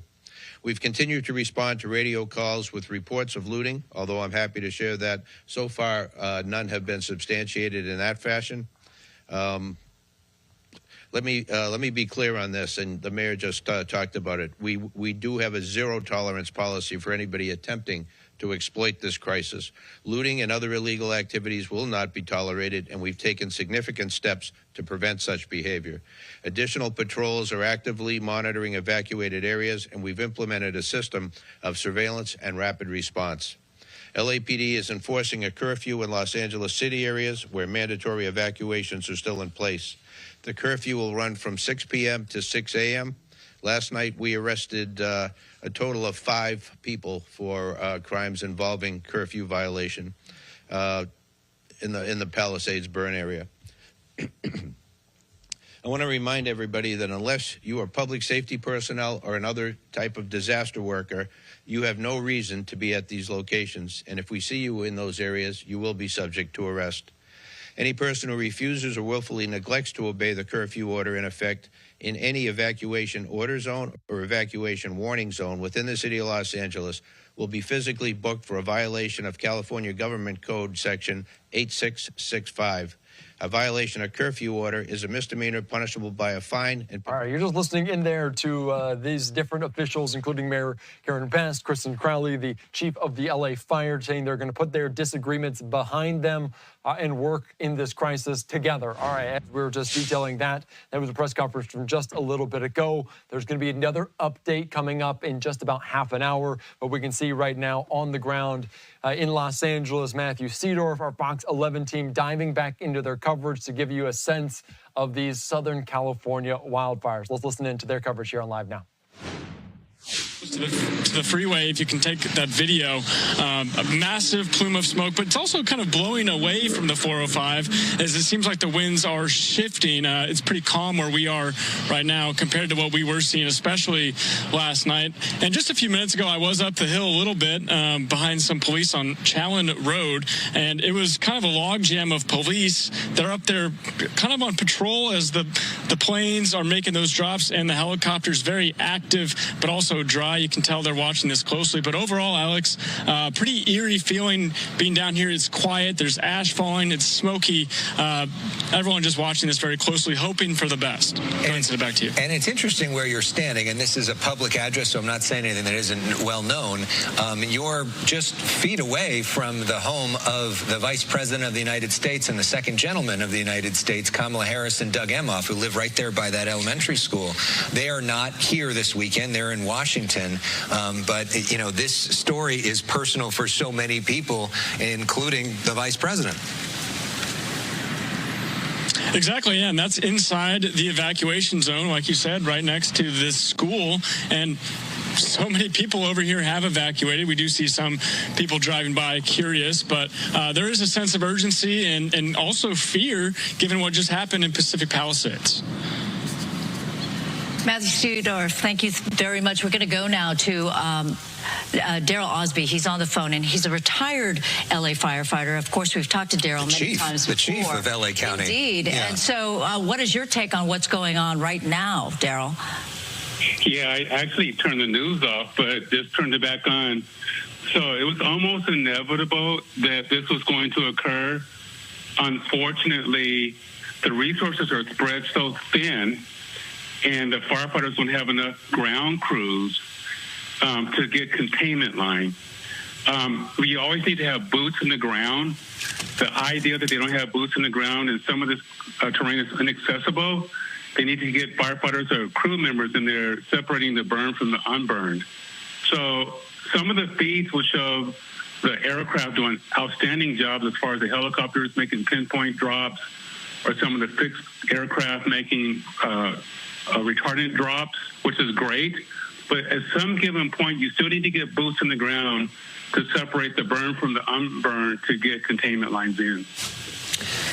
Well, that is a story we've been telling, actually, for all these days, that there just aren't enough resources to go around. And it's just extraordinary, Daryl, when you consider how many fires are burning.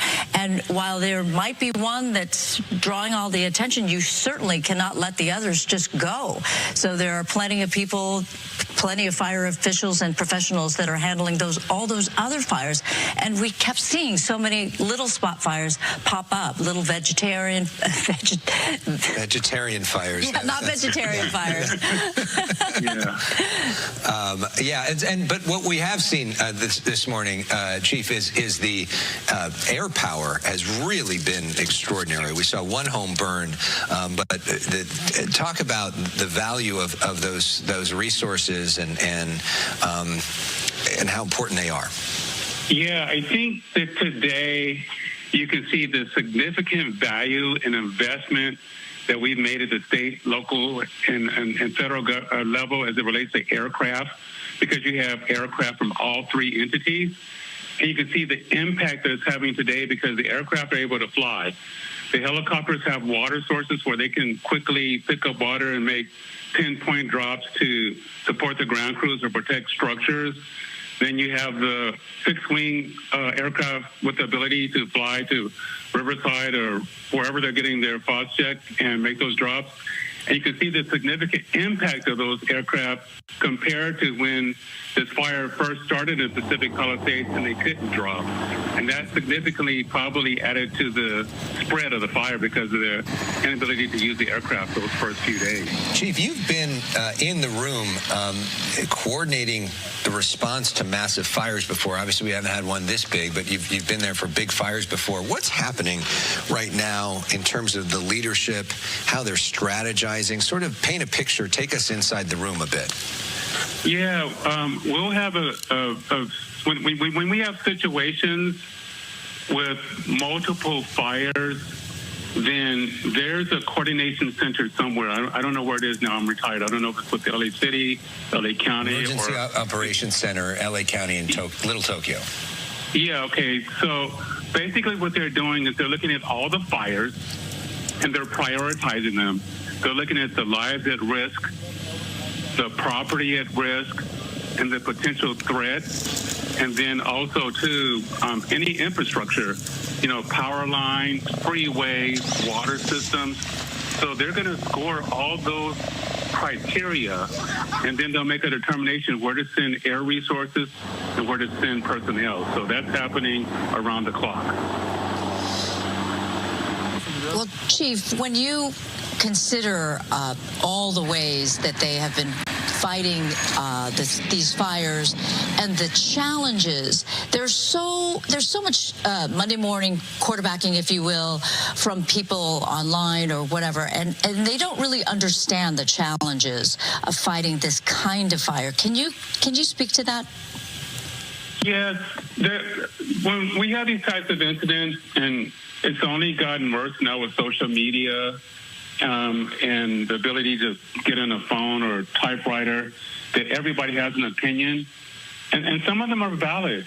What I can say is that after every major fire, this one will occur too, that there will be after-action reviews. We'll talk about what went well, what were our challenges, and what can we do to improve for the next incident.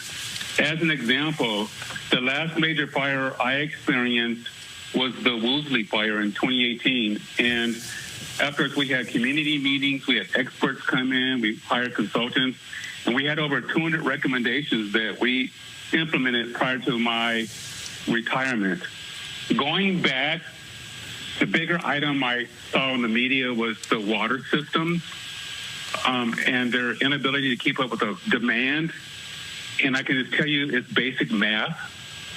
Water systems today are designed for potable water, and then they're designed for residential fires. And sometimes when you see in a normal situation, you have 3 or 4 fire trucks there, and they're designed to flow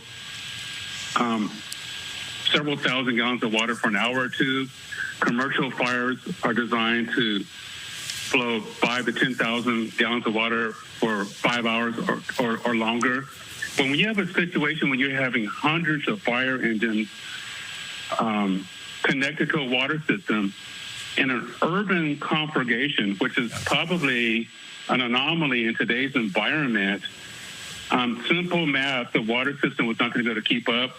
I would imagine that when the officials and right personnel get together after this incident, there will definitely be recommendations on how we can improve these systems and improve our responses moving forward. I mean, is that something you think that can be fixed, or is that one of those things that to fix that and do a complete overhaul of the entire system would be so unbelievably expensive, given the chance of this happening not all that often, that it's not worth it?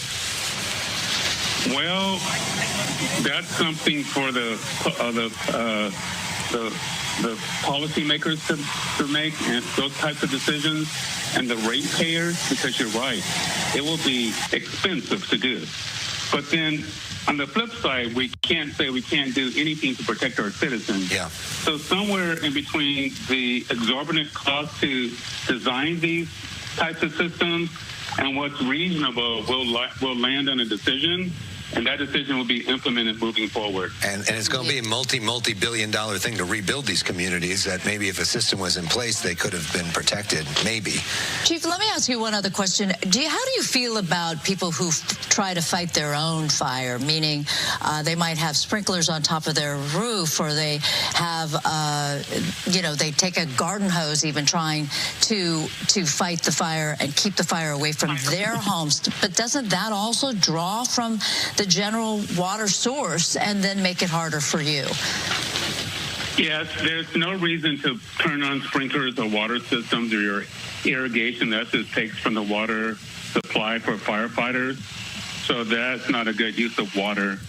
As it relates to people evacuating, that's a very dynamic topic. I know that when I was in the fire service in 2008, 2009, we had significant conversations about what we should and shouldn't do. But then unfortunately in Australia, because we were looking at processes and best practices throughout the world, I forgot the year, I don't recall if it was 2008 or 2009, in Australia they used to have a process, leave early or stay and defend. That was their process down there. And unfortunately they called it Black Sunday, and several hundred people died because they tried to stay and defend their homes and they lost their lives. From that terrible incident in Southern California, we developed the process Ready, Set, Go, and I hear you guys talk about it all the time, and we all understand that ready means prepare your house, do the proper burst clearance. Set means be ready to go in case of an incident, and go means go. And so that's what we've incorporated in Southern California. It's been adopted across our nation and other countries in the world. Our number one objective is to save lives, so we want people to evacuate. You will see instances where people do stay and save their homes, and that's admirable, but we don't advise that. And then unfortunately, and probably in this case, there were people that tried to stay and protect their homes, and they lost their lives. Yes, and we're we've always seen that in trying to these fires. Evacuate because you can replace your property, but we have not found a way to replace a life yet. And it seems, Susan, that we've seen that some of the people that chose to stay, that knew of the danger, but said, I'm going to stay anyways, unfortunately lost their lives. Yeah, that's very unfortunate. And we always put life safety as our number one priority. First, to be quite frank with you, the welfare and safety of our first responders first. Yeah. Because we want them to respond, put in a good day's work, be admirable in what they do, and get home safely. They can't protect our citizens if they're not, they're in harm's way, but we want them to get home safely. But then equal to that is make sure that our citizens get home, or they survive these incidents. And we know the evacuations are done in different ways in different areas. Last night, our Ed Laskos was live near the Mountain Gate Country Club, where there's a community of homes up there, and we heard law enforcement with very loud speakers, sounds, waking everybody up. It was so loud that there was no way that you could sleep through it, sort of thing, knocking on doors, trying to get people out. We know we have those alerts now on our phones, which some have run in error, which are frankly very annoying, but part of the reason that they are so loud is because the idea of it is to wake you up. I mean, we do, Susan, it seems like at this point have a system where that has worked pretty well in terms of letting people know you've got to go. A handful of people have chosen to stay, but most people have chosen to go. Well, I hate to say this. I have been on the fire lines before, and I know I've talked to firefighters who said, oh, I wouldn't go. I would stay at my house. And that's the kind of sentiment that makes me a little nervous because, of course, for those people who hear that from a firefighter, I don't put those sentiments on TV. But if perhaps you have a neighbor who's a firefighter and that's what they say, and then you decide to stay, but you're not a professional. What do you have, a garden hose? And so it really makes me nervous when that kind of sentiment is sort of passed around when we see these kind of fires fires. And I don't know what that shot is that we're looking at. That's from the top of our building here. Oh, okay. That's West LA, looking towards the Palisades. At our station, you just see the smoke everywhere. We can smell it and go to the downstairs parking lot, underground, everywhere. And we know that so much of Altadena, San Gabriel Valley, smelling that and sort of living with that as well. Chief Osby, any other last words that you want to share before we let you go? Yeah, I wanted to comment on the fact of what you said some of the firefighters may have said, and we don't advocate that as a profession. Maybe they have more experience, so they might be able to do it. There's been citizens in certain situations that have done it, and they've been lucky because of the wind conditions and fire behavior. They were able to survive that type of decision and behavior. But I don't advocate that. Neither does our profession, because you know what? Sometimes you hear citizens say, well, last time this fire happened and my house didn't burn. Now, this time it did. Well, there's always nuances as it relates to weather, humidity, fire behavior, the wind. And I was talking to my wife last night and this morning that sometimes when those things occur and you're in a very tough situation, you almost have to be gangster-like to really be properly trained, properly equipped, and a lot of courage to survive those types of situations. And our firefighters have that type of training. Right. And you see them go into the community sometimes, and you're going, wow, I wouldn't do that. But they're trained how to do that. So I just wouldn't advise citizens to say number one. The number two, as it relates to today and probably the next few days, is these incidents. Because we don't have a lot of containment line, the winds have died down. Maybe we might get winds coming off the ocean. You're going to see the fire moving in different directions, east, south, north. A lot of them are going to be topography driven. So there's going to be a lot of volatility at times because fire sometimes burns 16 times faster uphill than it does downhill.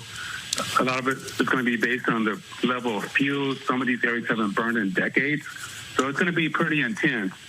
I know our firefighters are going to work around the clock to try to get more containment line in, because we've heard that probably Monday or Tuesday, Wednesday, there's going to be another wind event and another Santa Ana wind event, which means the fire's going to shift and burn back onto itself. So it's a very dynamic situation. And the firefighters have their hands full for the next several days to weeks. Yeah, our meteorologist, Maria Quaban, in the last hour, we were talking about this, that essentially the forecast is we're supposed to have stronger winds tonight, and they're supposed to die down a little bit. Tonight's winds, this weekend's winds, are onshore winds, meaning blowing from the ocean east. And then on Monday and Tuesday, we're going to start having Santa Ana winds again, which means blowing towards the ocean. So the wind direction is going to change, which means the fire could change. We haven't really seen a lot of onshore winds in the fire areas since it started, so we could start moving in different directions. So there's going to be different pockets tonight, especially a moment to be concerned with. On Monday, especially to be a moment to be concerned with. Wind gusts on Monday could be 65-mile-an-hour gusts, which is less than the 100-mile-an-hour gusts we saw in some places earlier this week. But 65-mile-an-hour gust is still huge and really dangerous to contend with. And so that's what we should be thinking about in terms of the forecast. So firefighters have an opportunity to try to get a handle on this as much as possible this weekend before some of those winds really pick up on Monday. But there's only so much you can do with a fire of that size, just a monster fire. They're doing as good a job as they possibly can, but thankfully that those air assets continue to work well. Daryl Osby, really appreciate the great insight that you have, and it's really helpful to be able to pick your brain. So thanks for calling in. If you don't mind, do you have more time? There's one more thing I would like to add. Sure. Yeah, because this fire is really more in an urban setting, probably in a sense that people aren't used to. For people, maybe Santa Clarita or Malibu might be more used to these types of incidents. So, and it's really an anomaly, particularly when you have a fire in an urban setting. That's going to be lessons learned.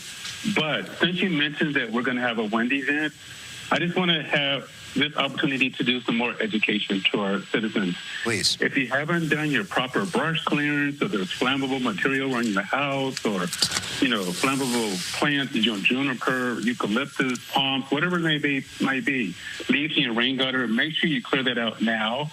Because in the event of an incident, we don't have enough resources to have a fire engine in every house. So sometimes your house has to be hardened enough to stand and withstand these incidents on their own. And in many instances, people lose their homes via timber cast. So you need to make sure you have all your proper brush clearance and flammables away from your home. And then second, I know that we talked about improved notifications as it relates to evacuations. But it is important not to wait till the last minute. We recognize in Los Angeles that we have bad traffic on a good day sometimes. So you have to take a certain amount of responsibility for your own well-being to evacuate early and be safe. And the primary objective is to survive these types of incidents. So I just want to put that education plug in as a closing. Excellent information. Professional point of view. Yeah, thank you so much, Chief Osby. Appreciate it, and hopefully we can check in with you in the days ahead as we all get through this together. We want to go to Fox 11 reporter Matthew Seedorf once again, who is in the Brentwood neighborhood. Matthew. Yeah, Alex, we're a little down the hill just to try and get cell reception so that you guys can see us. We're by Kenter Canyon Charter School. It is an eerie feeling because it is quiet. So many people have evacuated. Frank, if you can kind of point it maybe up over here, you can see the smoke up in the sky. Very close by, we've been seeing emergency vehicles driving by. Even we've been seeing the planes flying over that have been making drops. So it's very close to where we are now at Kenter Canyon Charter School. But if you do take a look at this video, just minutes ago, I was up the hill. You can see police up there kind of in a big line, almost gridlocked up there, actually. They said that they were looking for possible looters, but also kind of watching the fire line. This is kind of the eastern side of that fire. Just watching very closely. The planes were dropping up there, and there was absolutely no cell service. But then also, if you can take a look at this other video we have from the 405, you can see the large plume of smoke. Hopefully you can see this kind of blowing towards the southwest. Definitely calmer conditions than what we've been experiencing these last few days, especially where I'm standing here in Brentwood. But again, a lot of people watching all of this very closely. And Alex, just one more thing. I actually spoke with, a drone pilot, a drone professional, and he's pretty upset about what's been happening with that drone that collided with the Super Scooper aircraft that's been battling this fire. He's actually been tracking all of the drones that are flying over the fire illegally. He says that he's probably seen 12 people flying over the fire illegally and then posting about it on social media, almost proud of their work. So he's kind of digging in deeper. He thinks he actually possibly found the pilot that could have collided with that aircraft. So hopefully we can hear from him coming up here in just a little bit, but definitely an interesting tidbit because that's one of those resources right now that would be vital in helping fight this fire. I'll go ahead and send it back to you.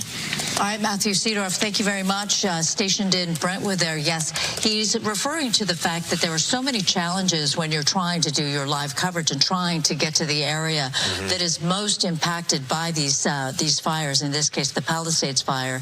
I was in Malibu on Wednesday, no cell service whatsoever. Yeah. And we, of course, want to bring you the best information, but in terms of getting right there next to the fire lines itself, you really have to have a special kind of connection, perhaps, in order to and what was challenging for me, I was in the Palisades yesterday going to interview Governor Newsom, and I'm so used to getting GPS navigation from my phone, and then there was no signal, so I had no navigation. Not only that, there's so many road parts closures of the and things in the road and all the rest of it, and I'm sort of directionally challenged on a good day. Me too. So it was. I confess. It was. It's challenging. That's another thing you don't even think about, how reliant we are on communication mission for everything. So if you've been following, one of the storylines we've been following is yesterday there was this back and forth between the mayor of Los Angeles, Karen Bass, and the fire chief, Kristen Crowley. Crowley was appointed by the former mayor, Eric Garcetti. And Bass has been talking about the fact that she cut the budget by $17 million for the fire department, said that it didn't really have an impact on fighting this fire. Crowley told our Gigi Garcia, not really. It made an impact, and that the city failed you. That went all over the place. Then a bunch of other media got involved with it. Then Crowley's called in, summoned to Bass's office. Neither one of them go to the press conference last night. Reports, inaccurate reports, that Crowley had been fired. Oh, I got tips that she was saying goodbye to her staff. So then the mayor's office pushed back on that. The fire department pushed back on that. The mayor and Crowley together this morning at a press conference, not quite kumbaya, but if you were wondering what that looked like and maybe missed it this morning, here's a look at what they said. The fire chief and I are focused on fighting these fires and saving lives, and any differences that we might have will be worked out in private. But right now, our first and most important obligation to Angelenos is to get through this crisis. Talking about the fact that they are going to be talking privately about their disagreements and maybe not on a bunch of media channels. But it's clear that Crowley knew what she was doing when making that public statement and was clearly trying to send a strong message in doing so. Well, there's just been so much criticism on how the city responded to this catastrophe. And she, I'm sure, felt the need to push back. That's why she talked to Gigi. That's why all of these other suggestions that she was in conflict with the mayor. I mean, and the political firestorm right now for LA Mayor Karen Bass is quite real. Somebody who won election by 10 points, somebody who's been really beloved here in Los Angeles for a long time and has a whole lot of friends. And but it's been a rough week for her politically, to say the least. And a lot of her supporters live right there in the Palisades. Yeah. So, although the guy that won the Palisades with a huge percentage is Rick Caruso. True. Who has been very clear of his disappointment with the mayor's leadership as well. So that's a storyline that we will be following in the months and years ahead.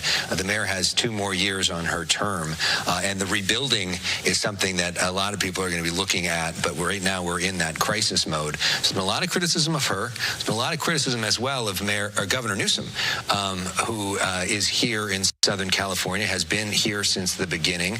I spoke with him yesterday in Pacific Palisades about some of the issues ahead. Here's some of that conversation. Governor Newsom, good to see you. Not great to see you under these circumstances. As you stand here, look around, what goes through your mind? Well, I just complete and utter devastation. Memories, mementos, traditions, lifestyle, all of it gone. Rebuilding, not going to be easy. We know building housing in California is not always easy. Yep. Is there red tape that you can cut through to make rebuilding here move faster? If so, what specifically is that going to look like? We're looking at a series of executive orders. We're looking at a series of legislative pathways to absolutely focus and streamline all of that and really target. I want to do it statewide, of course. I've been working on this for years, 42 CEQA reforms. We're going to do more. But right now, it's focusing on the rebuild and recovery. Of course, big part of that is prepping the site, getting all the debris removal done, dealing with the hazardous waste, getting that done as quickly as possible, getting those contracts in order. At the same time, simultaneous getting the individual assistance, the small business loans and the like. You put out a letter to DWP asking, how is it that there was no water to fight this fire in certain places? We were here, and basically these places just burned and there was nothing that could be done. Does the state have any responsibility in that? Is there more the state can do to make sure it doesn't happen again? Yeah, that's what I did. That's what the letter's about. Let's get to the bottom of it. Let's be transparent. Let's move this forward quickly. I'm not interested in the finger point. I want to know what the hell happened, and would it have mattered? I mean, let's be honest about it here. Mm-hmm. I've talked to all my experts, all the firefighters I've been with. They said we could add an engine on every house in 90-mile-an-hour winds. with all the pressure in the world. So you got to be realistic about that as well, but still doesn't make it right. And I want to know what went wrong so it doesn't happen again. Any bottom line message to the people of California tonight? Well, we care deeply about them. We have their back, and we're going to continue to come back until this is completely rebuilt. Governor Newsom, thank you so much for the time. Thanks for being here. Thank you. Portion of our conversation with the governor. If you want to see the full thing, it's now streaming on my YouTube page, youtube.com/Alex Michelson. The governor's Office of Emergency Services for the state of California is expected to hold a press briefing in about 3 minutes from the state's Emergency Operations Center. We hope to bring some of that to you live. We also expect at 2 o'clock a press conference from Catherine Barger about the Eaton fire and other officials in the San Gabriel Valley. We expect to bring that you live. This is a live picture from there right now. You can see Assemblyman Mark Gonzalez. There's Catherine Barger, other officials that are getting ready to do a briefing. And part of what I think Catherine Barger wants to talk about, which is something that Governor Newsom and I talked about last night in that clip that was edited out of that, is Newsom sent a letter to Trump inviting him to come here, tour the damage. And I think Barger has a similar message for the future and former President Trump to try to get him on board in building. We know he loves building, and that has a long history of building as a real estate developer, and let's hope he takes an active interest in rebuilding our region. Well, we also know that he has also expressed some displeasure when it comes to Gavin Newsom. And he calls New scum and says that the fire is his responsibility and that he should resign. So that's been his message so far, and a similar message we've seen from the Speaker of the House, Mike Johnson. So Newsom's attitude in that interview with me was more conciliatory, let's work together. But you can tell the state of California, though, is very important to the United States, so you cannot dismiss the entire state of California. Newsom is clearly very, very frustrated by that situation. Indeed. I spoke with the first partner yesterday, Jennifer Siebel. Newsom trying to get her to say a little bit more than the, as you say, the kumbaya moment of, oh, we're all in this together, and, you know, I'm handing out sandwiches. But, you know, I mean, she's first partner. She's not a politician. Yeah, she's not. That's not her That's not her role, but there are so many people that are just so frustrated and scared and wonder if there is even a possibility to rebuild and rebuild in a relatively, you know, amount of time that makes sense. I mean, imagine all these people that are elderly and they lost their family home, and they're thinking, well, it takes so much time to rebuild and get through the process, as you say. Can you cut through the red tape? And we are just well known in the city of Los Angeles for having a lot of red tape to build. A lot of red tape. Susan, meanwhile, you know, as we're about to focus on the Eaton fire, you spent a lot of time there in the last few days, spent time at the Pasadena Civic Center where a lot of those evacuees are located, and maybe talk a little bit about, well, we should officially welcome people. It's now the 2 o'clock, top of the hour. Alex Michelson, Susan Hirasuna here with you for special coverage. We're awaiting a press conference any moment now to get the latest on the Eaton fire. And it must really been something to see the outpouring of love, but the outpouring of need there in Pasadena. Absolutely. There was, it was quite remarkable when you consider how many people. All right, you're listening in there to our Fox 11 coverage as they're detailing it in a great amount of information in Southern California. Many fires, multiple fires burning. Let's take you out to this update right now from Southern California on this Eaton fire, and let's dive into what they have to say here on Live Now. Good afternoon. I had another walkthrough of the streets in Altadena to see the terrible impact and the destruction with my own eyes. I'm doing daily visits to see, hear, and take in the devastation, and it truly is difficult even to describe. We need all level of support, both at the local county level, the state level, and the federal level, and we need it immediately. I cannot stress enough how important that is and will continue to be in the future. Today, I wrote a letter to President-elect Trump inviting him to engage in wildfire recovery efforts and to visit the county to see the impact firsthand that it has on every socioeconomic individual in this county. Engaging the White House makes the way for the rapid deployment of federal resources, including emergency personnel and financial assistance. While I was on my walkthrough today, I crossed paths with California Assembly Speaker Rivas, and actually the entire, I think, Assembly family was up in Altadena. I told the Speaker that the state has to be incredibly flexible and streamline all of their processes, and he has promised to work with us. My goal is to help communities rebuild like for like, if not better. But there are state and county requirements that can sometimes add an additional cost to the building process.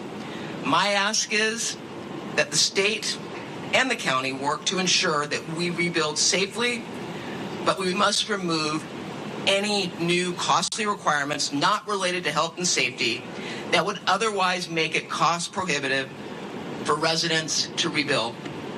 Government mandates cannot mean the difference between whether a community can afford to rebuild or not. We need to be extremely responsive to the individual needs of thousands of residents who are going to have to navigate this incredibly difficult process. Our community's resilience has always been inspirational and will be our guiding light as we move forward together. I understand that many of our residents are looking and thinking rebuilding is not just a priority, it is an urgent need.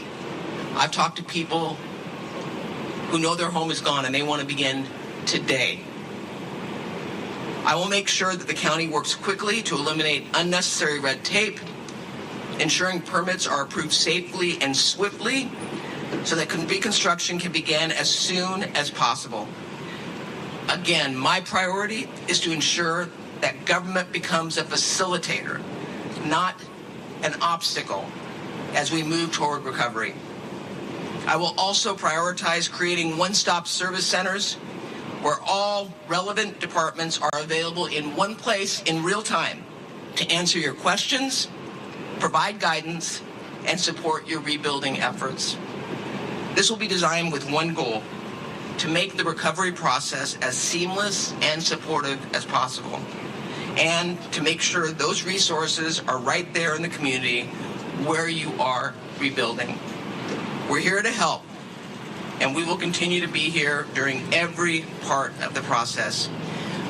With that, I'd like to bring up Los Angeles County Fire Chief Anthony Maroney. Thank you.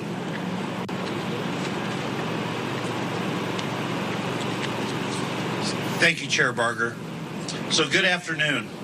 The Eaton Fire is now estimated to be 14,117 acres with 15% containment. Over 7,000 structures are damaged or destroyed, and 2,832 firefighting personnel are assigned to the Eaton Fire. Elevated critical fire weather conditions are predicted to begin this evening and continue through Wednesday. Moderate to locally strong Santa Ana winds will affect Los Angeles County today and tomorrow, and again Monday through Wednesday. The Los Angeles County Fire Department will be prepared. These winds, combined with low humidities and low fuel moistures, will keep the fire threat in Los Angeles County high. Please understand that the inevitable public safety power shutoffs that will be implemented prior to this life-threatening Santa Ana wind event are crucial to preventing new fire starts, and that they help save lives. Yes, they're a challenge to deal with, but it's certainly better than having another fire start. I would like to express my gratitude to the Los Angeles County Board of Supervisors for their leadership and unwavering support of our residents, my fire department personnel, and me as fire chief. To our first responders battling these wildfires in the air and on the ground, we commend you for your relentless and fearless dedication in protecting residents throughout this great county. And finally, to our Los Angeles County residents, please be assured that we will continue to battle these wildfires until they are fully contained. We stand alongside all of you as we begin to plan for repopulation of evacuated areas, disaster recovery, and the rebuilding of your homes and your lives. I would now like to introduce California Interagency Incident Management Team 5, Operations Section Chief, Don Fraguglia. Thank you, Chief.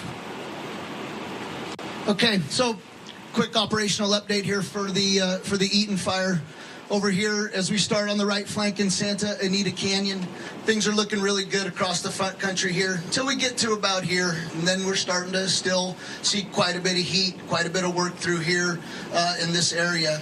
As we come across over here into the Altadena area, I want to just highlight this square box right here is a square mile. So it's a massive, massive area that we're talking about here.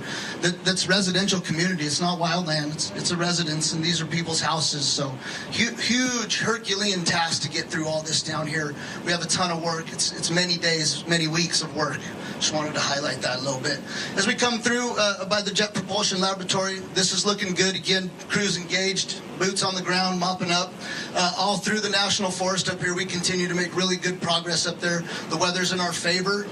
We're using air tankers, we're using helicopters, all the tools in our toolbox to go get and put this fire out right where you see it right here. So that'll be our goals in the coming days. So thank you very much.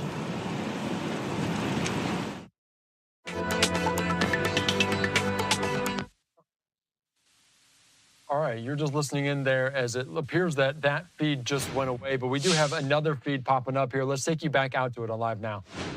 Increased to approximately 500 personnel. Within the personnel, we have active missions, which include controlling traffic points, approximately 46 hard closures, and traffic control. We also have roving security to deal with looting and address those issues. And when necessary, respond to welfare requests and at the direction of the Los Angeles County Fire Department. As you may, as you may be well aware that last night we instituted a curfew order which went into effect from 6 p.m. to 6 a.m. and currently within the evacuation zones. It's important to know that these zones are going to be strictly enforced, and the reasons behind them is to enhance public security and address enhance public safety and address public security. Within the curfew, we're asking everyone to stay clear of the affected zones unless they are authorized personnel or emergency responders. Anyone found in violation of the curfew order will be subject to a misdemeanor crime and subject to $1,000 fine. We understand that this is an extremely stressful and challenging time, but we appreciate the public's cooperation as we work together during the crisis. Since the Eaton Canyon fire commenced, we have a total of, 19 arrests, and of those 19 arrests, 4 were for curfew violations last night. We also had a search and rescue task force that commenced this morning, and that will be until the completion. It will begin daily at 6 a.m. and end at 6 p.m. That search and rescue team, we are working jointly with our partners from Los Angeles County Fire Urban Rescue, the Coroner's Office, FEMA, OES, and the use of cadaver dogs to search for remains and reunite families, most importantly. These searches will be a part of a grid search, like I mentioned, between the hours of 6 a.m. and 6 p.m. due to safety concerns and our inability to operate during nighttime hours. Unfortunately, we report that we have 8 deaths within the Eaton Canyon fire area that was affected by the fire. And in an effort to deal with the death and the tragedies as a result of this fire, we do have, working with our partners, family assistance centers that are open to provide information to people looking for missing family members. In that location is the Pasadena Civic Center. It will be comprised of OEM, sheriff's deputies, LAPD, Red Cross, the medical examiner, and the Department of Mental Health. On scene, it's important to remember that if you have missing family members, we have 2 personnel on scene to take those missing persons report for the family members and or friends. In closing, I'd like to mention that we all know so many people have been impacted by the disaster and need help. If you are in a position to help and support the counties, we would appreciate that, and please contact Emergency Network Los Angeles by visiting www.nlaenla.org. At this time, Los Angeles County Public Health, Dr. Amish Mahajan. Good afternoon. My name is Anish Mahajan, Chief Deputy Director of LA County Public Health. I'd like to start by thanking the first responders for their heroic efforts and extending our thoughts and prayers to all who have experienced such profound loss with these fires. We in public health are committed to supporting those in need, and county supervisors, especially Supervisor Barger, for their extraordinary and thoughtful support of public health and all our county and city partner departments. Yesterday, a local health